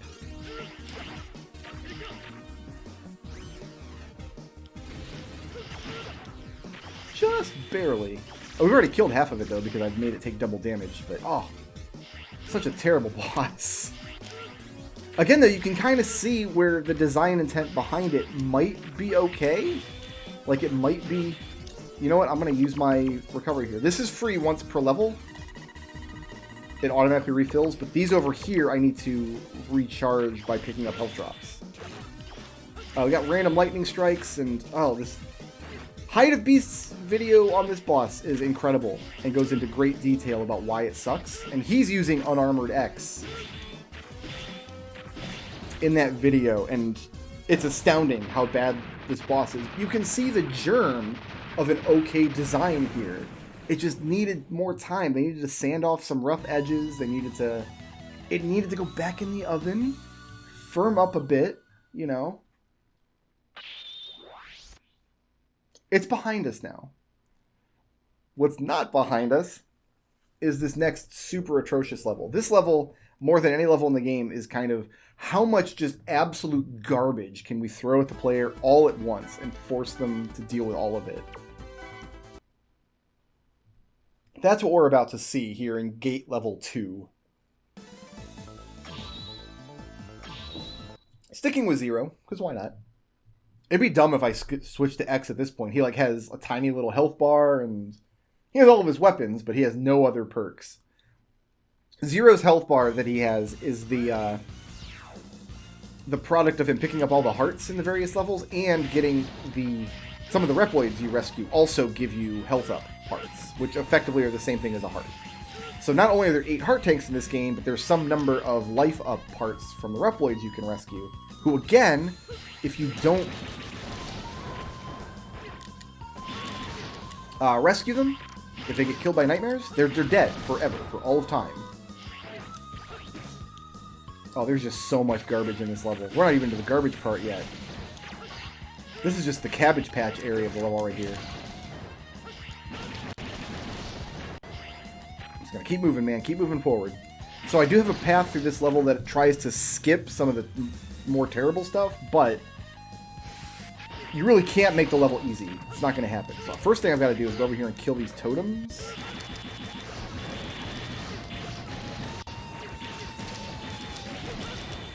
And already I'm taking a vast amount of damage. But okay. I want to kill this thing too. Ooh, it was life. Oh, it's not life. That was weapon energy. Which is useless for Zero. It really should not spawn at all for Zero. Okay, so up here... it'll poke its head down right there. I can jump up to it and just barely catch it. And, I slipped off. But I can skip some part of the level by getting up there. Okay, now I'm up here. And I'm probably going to die. But it's okay. And I can fall here. And believe it or not, I can stand on this ledge safely. I'm going to use... I'm not. If I die, I will have to replay that section, and I probably am going to die here, but... probably right here at this totem, actually. The problem is, with the totem, like, the triple slash does good damage against them, but once you kill two of the faces, the bird part of the totem comes out, and at that point, Saber is kind of locked in this stun animation, because his Saber is contacting... the rest of the totem, which he can't damage, which is what makes that horrible, horrible ting noise. And while he's stuck in that...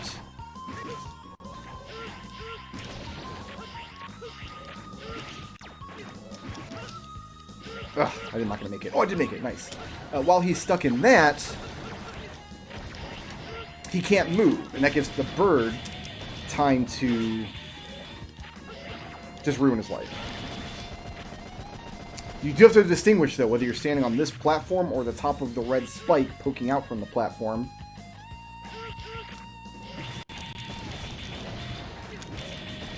Because if you're standing on the spike, you will die once you're invulnerable, once your iframe's in. But now you see why I want that damage barrier so much. Okay, this one's a little easier to catch.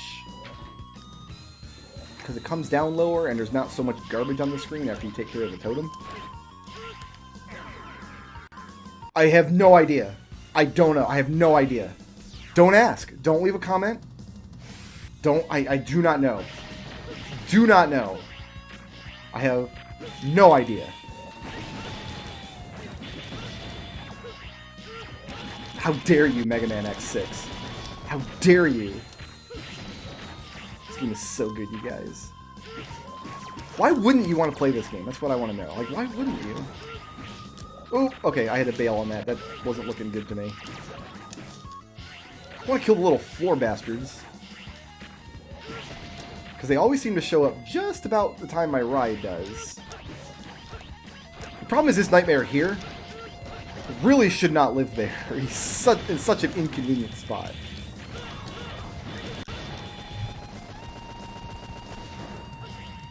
So I try to do a short hop on the platform as it's going up. But the problem is, Zero gets this slash in a regular jump and this slash with a spin jump. And you really need that one to target the nightmare. I guess I could have done this instead. Would be the safer play. But you can't do that in the base game, so my muscle memory doesn't tell me that's what to do.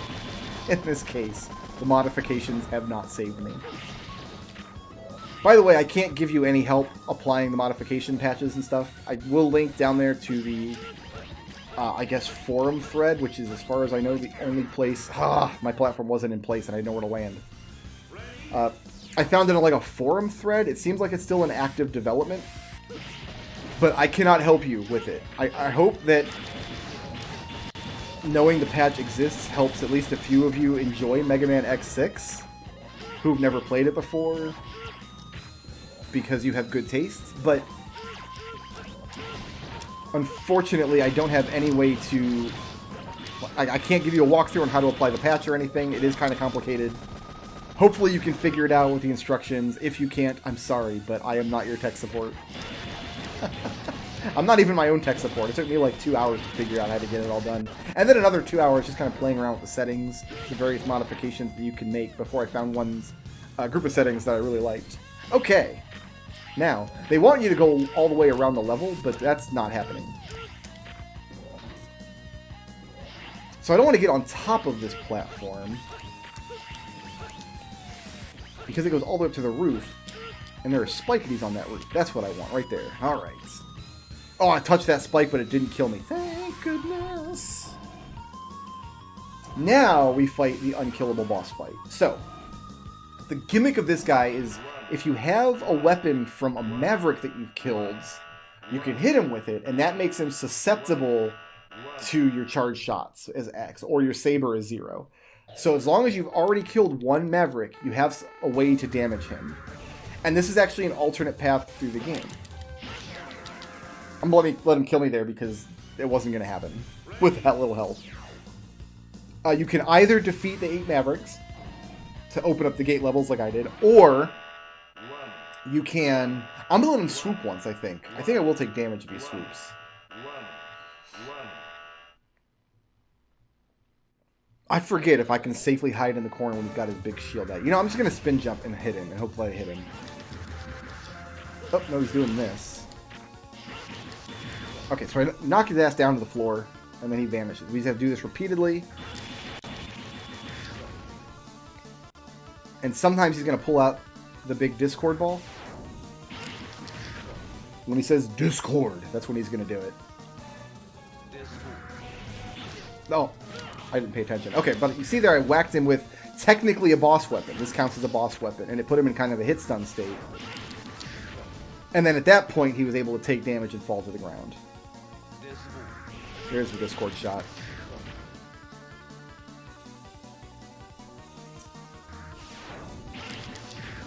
And this is it. This is the whole fight. So you can do this to him. Actually, I think he has a slightly different pattern if you fight him in one of the sub-levels. And if you beat him, it opens up. So you'd have to have already killed 0 at that point. You've already gotten 0 and unlocked him.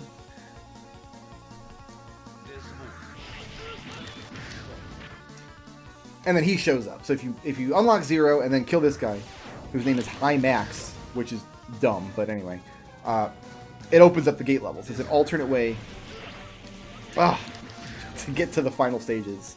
Usually I have the volume turned up. I'm not wearing my headset. I'm trying to listen to the game audio, which I have turned way down, so you guys don't hear any Mega Man X6 feedback. Merry Christmas. That's your present from me, is you don't have to listen to my TV feedback in my microphone. But the flip side of that is I can't really hear him say Discord. And if he doesn't say it, I've got to get closer to him like that and hit him lower, but not so low.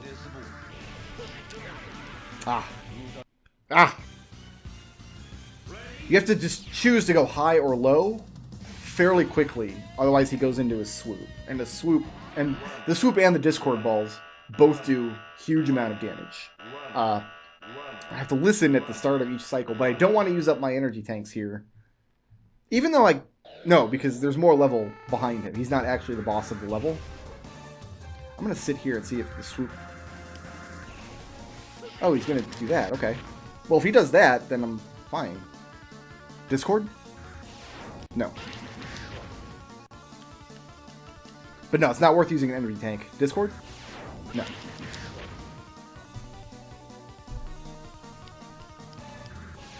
Discord? No. Okay. Come on back, son. There's a third way to open up the gate stages too. If you get so many, like I think it's like 9,000 something experience orbs. If you get to the highest rank, your rank in this game is only a function of how many of those experience orbs you've picked up, and you can farm them, and you should farm them, because that's what lets you equip parts in this game. Otherwise, you can't equip the parts that the Reploids you rescue give you. But I think the idea of having alternate ways of opening the final stages, other than just killing the 8 bosses, is a cool idea. X5 had alternate ways of doing it as well. If you kill this guy in the sub-zone, this like the sub-zone of a Maverick level, and then go back into another sub-zone and go to the boss, he's no longer there. But there's a dude named Dynamo, who is one of like the sub-bosses in Mega Man X5, comes back. Probably because, again, they had 6 months of development time, and they were like, we don't have... Like, use as many assets from Mega Man X5 as you can. Like, we realize we have to redraw, like, the Mavericks and new levels. But, just use Dynamo again. Okay, we will.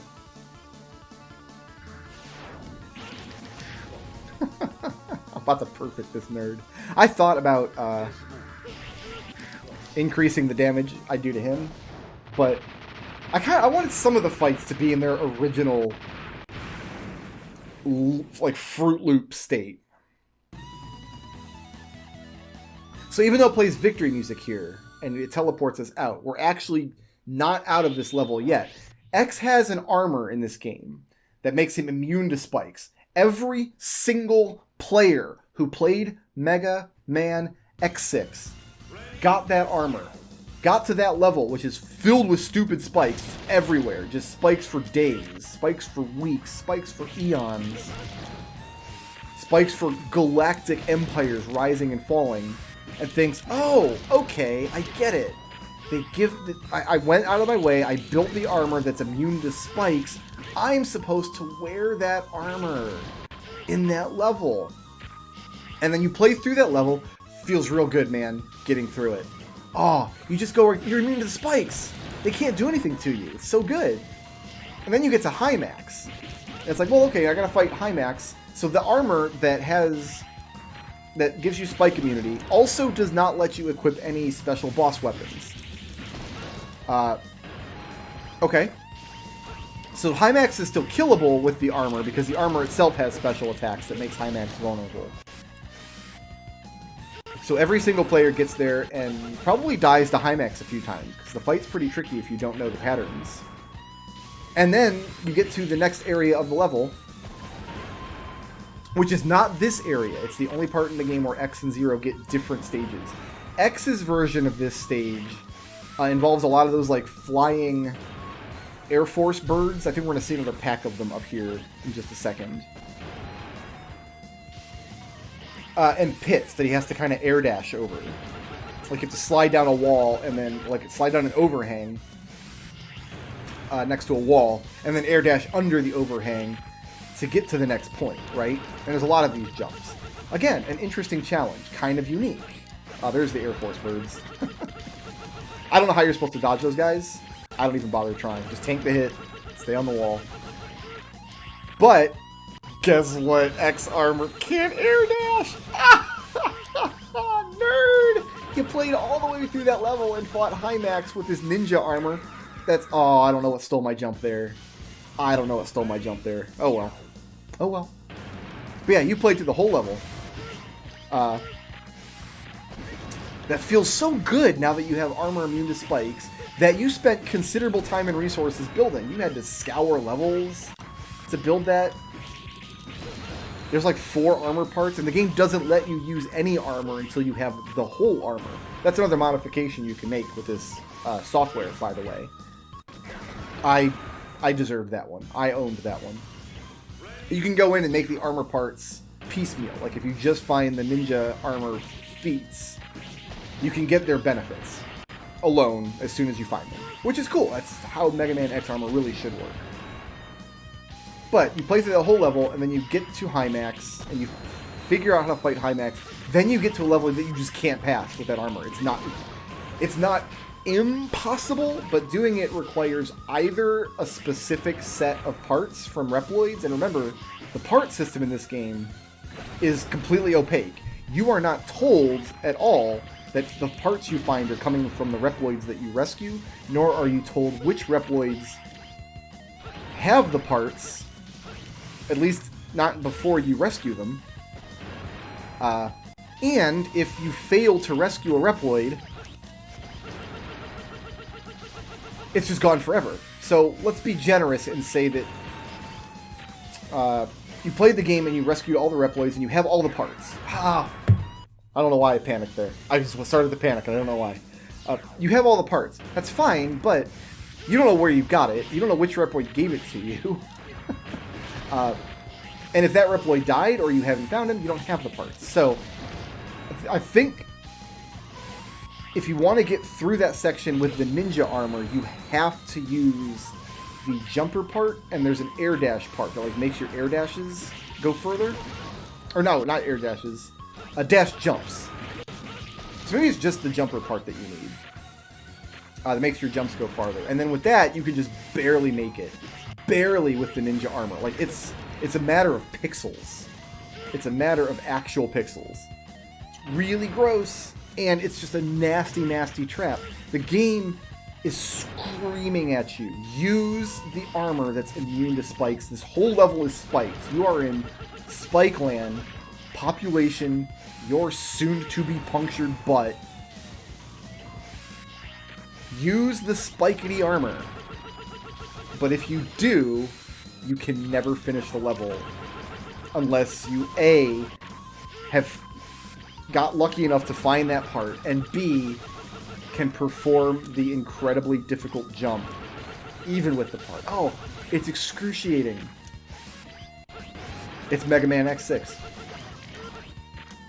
It's just the soul of the game.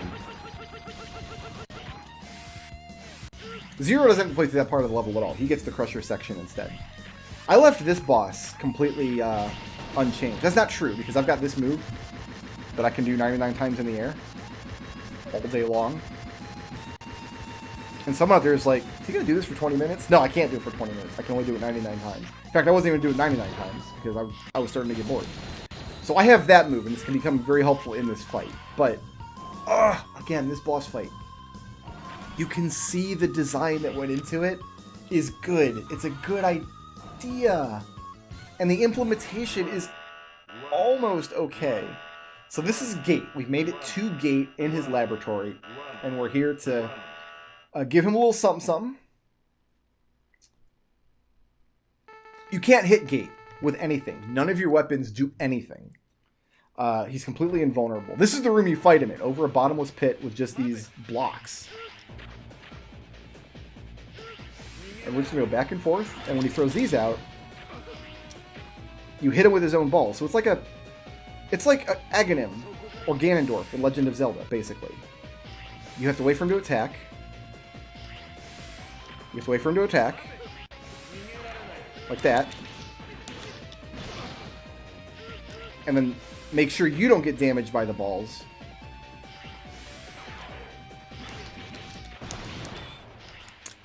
I think what happened there is I destroyed all the little miniature balls, as well as the big one, so they didn't have a chance to fly anywhere. There we go. Should I use an energy... He's the boss. I'm going to use an energy tank here. Here's the problem. He has some attacks that'll just hit you in the air, which steal your jump and destroy your momentum, and then you just fall in the hole. That's the problem. I think the idea of the boss is fine. I think he needed some more work. The way he's implemented is very lazy. His movement, he has no animation on his movement. Like, his worst attack is just move towards you, because that's the one that's the hardest to dodge. I kind of just dash between these two platforms and hope for the best, because you don't want him moving off of this horizontal plane. It makes things a lot harder. But this block here catches me, and then my timing is wrong.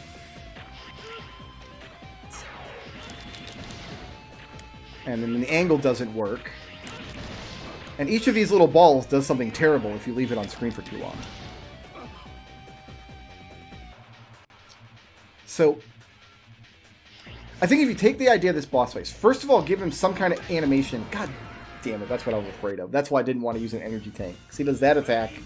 So I tried to jump over the block, but because the block has this silly perspective effect on it, judging where the top of the block is almost impossible. And I grabbed the side of it, and while I was grabbed onto the side, he destroyed the block, and then I fell in the hole, thereby wasting that energy tank. And you can't refill it at this point without replaying the whole level. I could exit the level and refill my energy tanks, but then I gotta play through that whole Spike Gauntlet and High Max again. Boy howdy. Okay, so take this boss fight, first of all. Give him some form of animation when he does that. When he just does his, I'm moving at you now. Ah, damn it. This move does make it a little easier because you can destroy the balls and be above them. So they don't hit you, but it's not foolproof, as you can see. Oh, he's just going to be a complete dildo right now, isn't he? He's going to stay there and throw balls. This is not what I want. Ah, no, not again. Well, I didn't use an energy tank this time, so it's not that terribly bad. I'm about to, though, in a minute.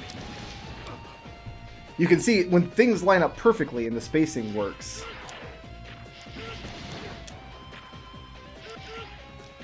this is a bad situation. Did get him, though. Do I use an energy tank here? He's half dead. I'm going to use one. I'm going to use one. Caution to the wind. Let's go. Even though I'm in a real bad position here, and I might really regret this. I cannot refill those without leaving the whole level. Okay, that was okay. So yeah, give him animation when he moves. So it's not just like, oh, here I come, nerd. Remove the 3 upper blocks in the level. To really signpost, hey, staying low in the room is where the pattern is going to be nice to you. Going up is a bad idea in this fight. It only benefits Gate. So you put one of these blocks in the middle of the room and the other 2 on the sides, kind of where they're located now, and remove the other 3. And I think this will be a pretty reasonable fight. Because X and Zero both have to figure out how to destroy the balls without taking damage from the ricochet. Because each ball explodes in the same way. They send 3 little miniature balls into the left and to the right, and one of them has to impact the Gate in order to damage him. It's the only thing he takes damage from. But when he destroys that middle block, it makes getting back and forth between the 2 actual safe blocks so much easier. But if you reduce the fight to just the bottom half of the room, and you make his animations a little less lazy,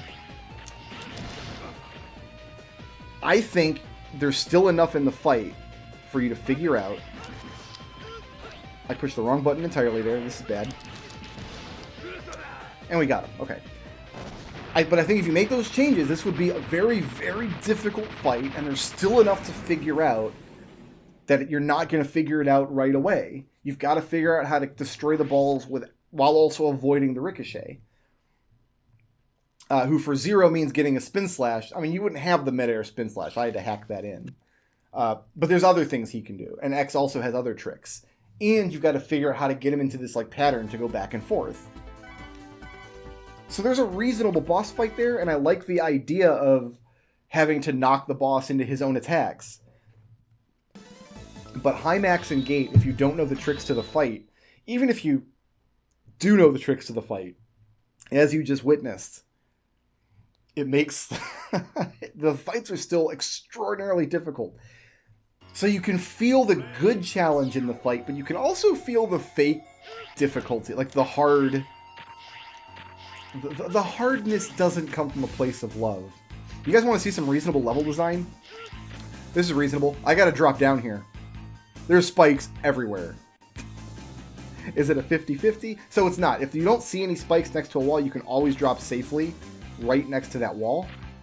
It's always okay. Here we are at the Maverick refights. So I do apologize. You're going to hear the our friendly announcer here. He's going to say Wunning, Wunning, Wunning 64 times over the course of this. 8 repetitions per fight and 8 Maverick fights to get through, starting with Commander Yamark. Commander Yamark's like stage select. Oh, he's being nice and staying on the ground today. Bye! His like stage select background was the first piece of artwork I saw from Mega Man X6. And the artwork I saw wasn't actually the in-game artwork. It was like the high-res artwork that was adapted to be put into the game. And I love the design of Yamark as a boss. Like, visual, I think he looks really cool. I think a lot of these Mavericks look really cool. Maybe not Clamboy. Clamboy looks kind of dumb. But you want at least one of your Mavericks to look kind of dumb, right? Like, why did it take them 6 games to do, like, a kick-ass wolf robot? This is a no-brainer. This is what you should have done in, like, your first game. Like, let's open the series with the wolf robot. What if you don't get 6 sequels? Then what? What if I just stand here in front of you and do this? Which I didn't have the first time I fought you because we hadn't been to Blaze Heat Mix yet.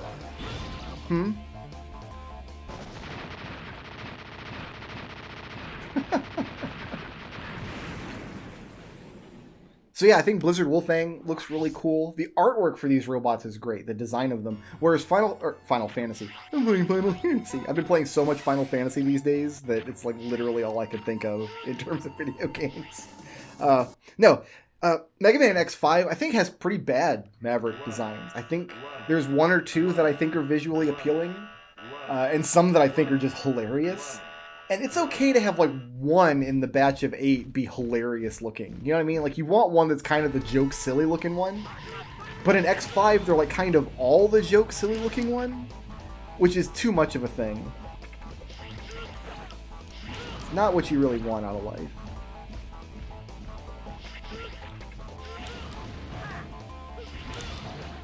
Oops, going down. For some reason, this purple isn't instant death. You just take damage from this, and you gotta jump out. All the other purple is instant death. You can't even fall into it. You get instantly killed as soon as you touch the top of it. Or the... I guess not even the bottom of it. Oh, by the way, this lava will drip. The purple that comes down from the top starts dripping on top of you. Which makes sense. There's a liquid above your head. It's gonna drip.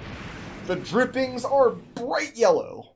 Bright yellow lava drippings coming out of purple Kool-Aid lava that kills you. Mega Man X6's visual design is all over the place. I think some areas in this game look really cool. I really like the look of the final levels of this game. Like the blocks that make up the level, I think, have like the really cool lights. You can't see in this fight because the floor is garbage man. But like the background's very cool looking. But sometimes it's like, what are they? Why the purple pudding in the volcano? Like, what's the point of that, I wonder?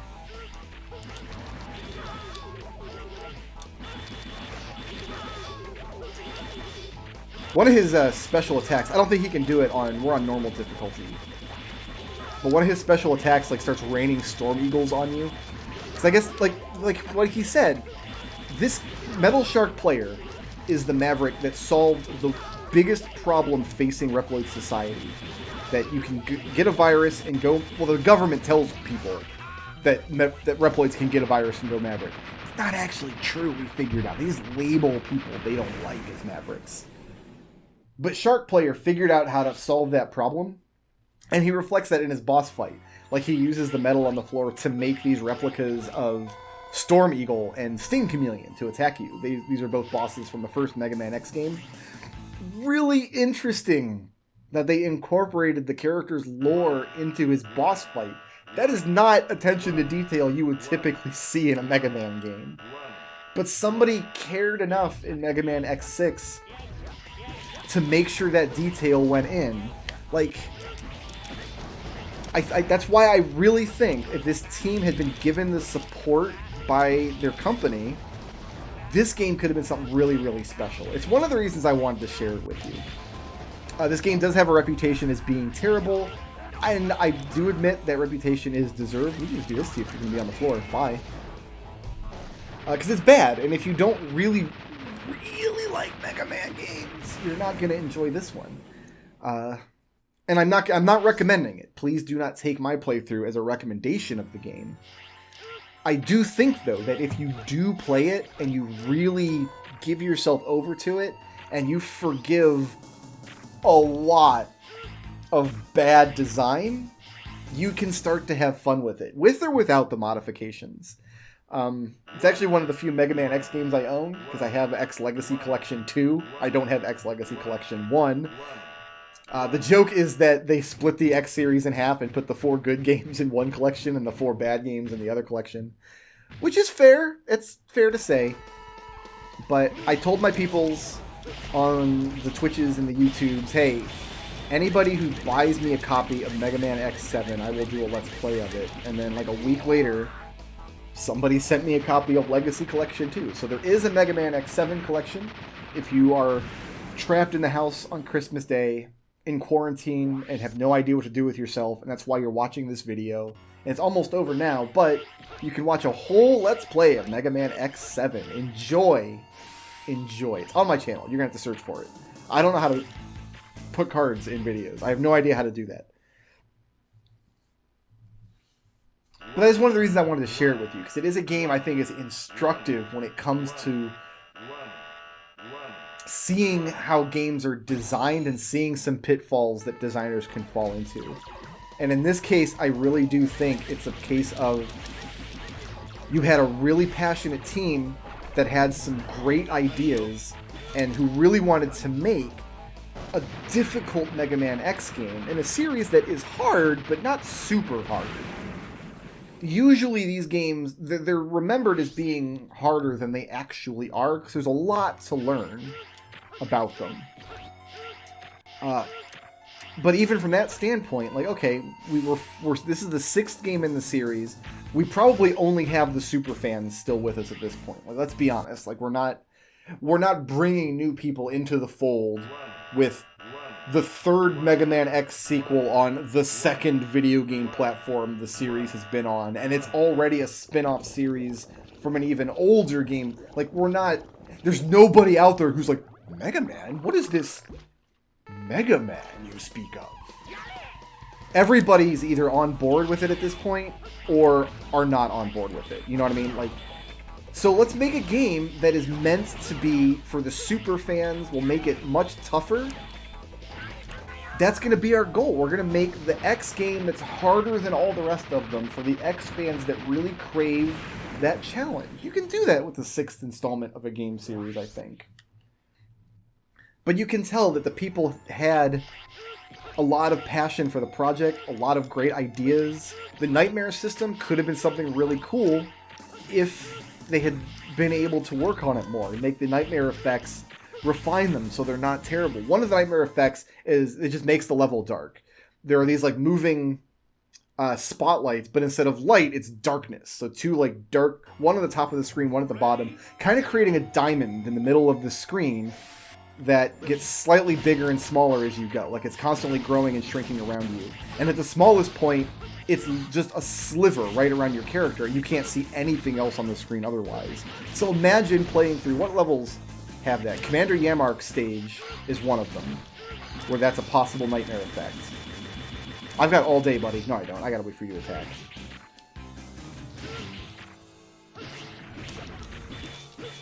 This guy's a real pain in the butt, but the next one doesn't matter at all. The next one's really funny. Oh, maybe it was in a previous stage and I missed it. No, it's this guy right here. Look at this guy. He can't hit me. He can't hit me. His shockwave attack can only go across the ground, and he's on a higher platform, so it runs out on the 2 pixels in front of him, and his punching attack goes right over my head. So it's stuff like this. Like, this monster, first of all, this monster in general could have just used another pass or 2. It's invulnerable for way too long. It has too little wind-up on its attacks. Like, by the time because he has 2 separate attacks. You have to see which one he's doing to know how to approach him if you don't want to take damage, right? But that punch attack is virtually instant. You have to kind of time it. You can't really bait it out. But if you're approaching with the jump attack, you can get hit by the shockwave attack. It just needed a little more fine-tuning, but then the placement of them in that specific case is like, they have one which is placed in a position where he's impossible to deal with, and another one placed in a position where he literally can't hurt you. We saw the same kind of thing in the previous level. We had boss fights that were unreasonably tricky. You can get through them with a lot of work and a lot of elbow grease, and in terms of gate, a little bit of luck. Watch this boss. Like, yeah, I'm shooting a little faster here because of the modification, but this still does work in the base game. You just gotta... We're just gonna do this. And he might hit us with something, he might not. Depends on what he wants to do. No, he didn't want to hit us today. He just... That's like the second thing a player's gonna try in this room.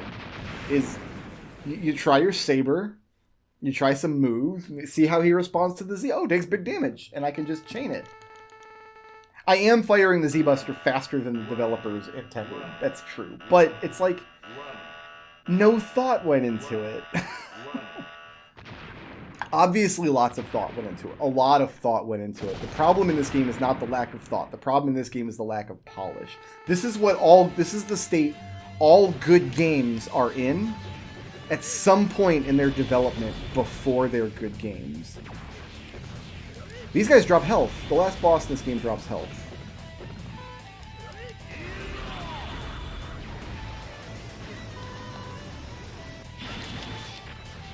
I need you to open your fat, stupid mouth again, Sigma. They don't even try to justify why the last boss is Sigma again. It just is. Like, if you read the dialogue here, Sigma is just Oh, I'm gonna kill you, Sigma. Like, there's not even a big twist, like how Gate like unearthed him or anything. It's not explained at all. Oh, this is probably bad. No, we're fine. I didn't increase the damage you do to Sigma, by the way. It's just that's how much damage he takes from that attack.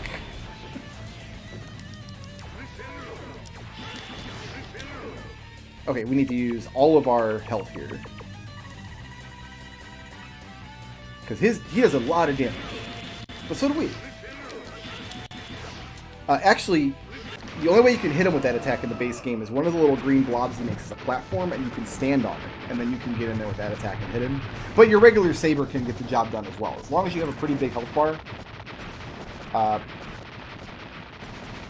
Which you do if you've been picking up like the hearts and things. And some energy tanks. Hopefully you know that the Reploid you get from Yemark stage is an energy tank. I don't think the game explains it very well. What the life recover, I don't think the game explains that the limited parts are all things you equip and then use from the menu. You kind of have to just discover that on your own. So here's the ending of Mega Man X6. Refresher, Mega Man X5 ended with Zero, quote-unquote, dying, and he was going to wake up in like 100 years to do the Mega Man Zero series. Capcom's like, no, we want to ruin that. And then retconned it, and instead of Zero dying, he just repairs himself and comes back. But Mega Man Zero was still in development, like they're still making the series. So this is the ending. Apparently Zero has this virus, and he's like, what do we do to fix it? And this guy's like, we can put you in this machine.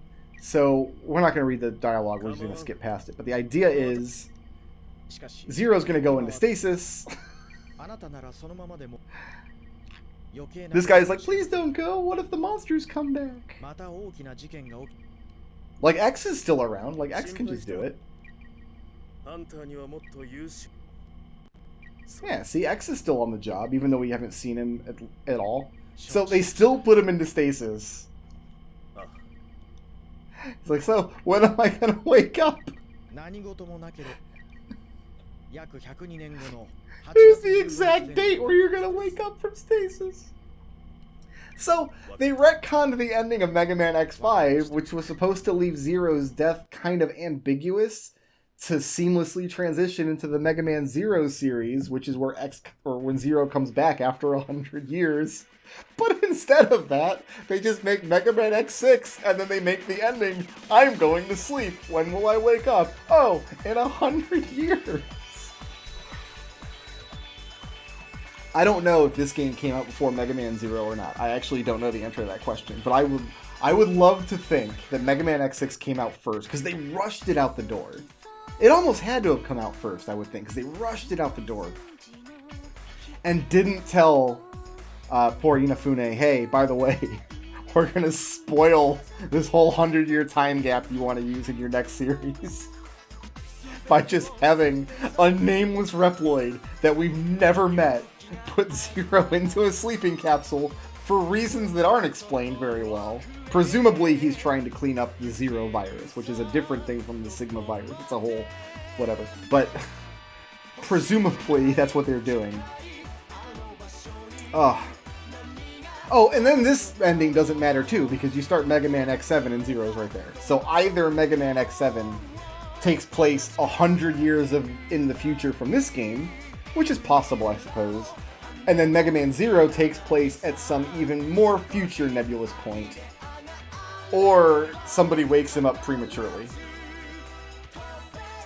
And that's Mega Man X6. I actually like this game a lot. I know I spent the entire playthrough talking about how bad it is, but it's because I think the ways that it's bad are instructive. It's not like, oh, this game sucks and I don't know, I'll just break my controller. It's like, if you know a thing or two about game design, if you play good games and you know why you like them and you know what about them makes them good, you can play this game and understand what about it makes it bad. And it's not thoughtless or lazy design. It's not a lack of caring. It was, they just didn't have time. Every good game you play looks like this at some stage in its development.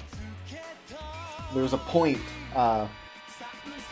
I actually had the opportunity to do some QA testing for some people that I know. Usually when I do QA testing, they're for faceless companies whose games I don't end up buying anyway, and it's really dumb stuff. But I got approached by some people that I actually know and like, and they're like, "Hey, we want you to do some QA testing for our game," and it was a lot of fun. I really enjoyed playing through it. When the game is live and it comes out, I hope I can share it with you guys, and I hope some of you buy it and enjoy it too. But the version I played is not going to be the final version. And I understood that while I was playing. It's a QA test. That's the purpose of this, is to figure out how do we get the game from this halfway done state to a state where we can give it to the public to play and enjoy. Mega Man X6 is like playing a game that's at that halfway state. So it's really interesting for me because I enjoy looking at games and I like to think about how would I improve this game if it was my decision, if I had to get this game into a state where we can release it. And I think with Mega Man X6, I know the answers to all the questions. You do some more QA, and the game's had that QA, by the way, by now. This game came out in 1983, so thousands and thousands and thousands of hours have gone into this game. We know what the problems are. We know how to fix them. And if Capcom had 10% of that data back in the early 80s, they could have made this game something special. As it is, I hope that it was something special for you to watch. If I've inspired you to give this game a try for yourself, it's available on Steam as part of the Legacy Collection 2, or you can try it out with the modifications down in the doobly-doo. Again, I can't provide any assistance with getting that up and running. Best of luck and Godspeed to you. But if you decide you don't want to, that's perfectly a perfectly cromulent decision. And now it's going to tell me the secret codes. LLLR2 is how you start the game as Black Zero. Thank you so much. I hope your guys' holiday is palatable in some way. I know 2020 has been a real damper on all of us. So here's to as merry a Christmas as any of us can stand. And a not completely miserable New Year. And a 2021 that sees all of us in a better place. Thank you so much for watching. Thank you so much for the support. Peace out.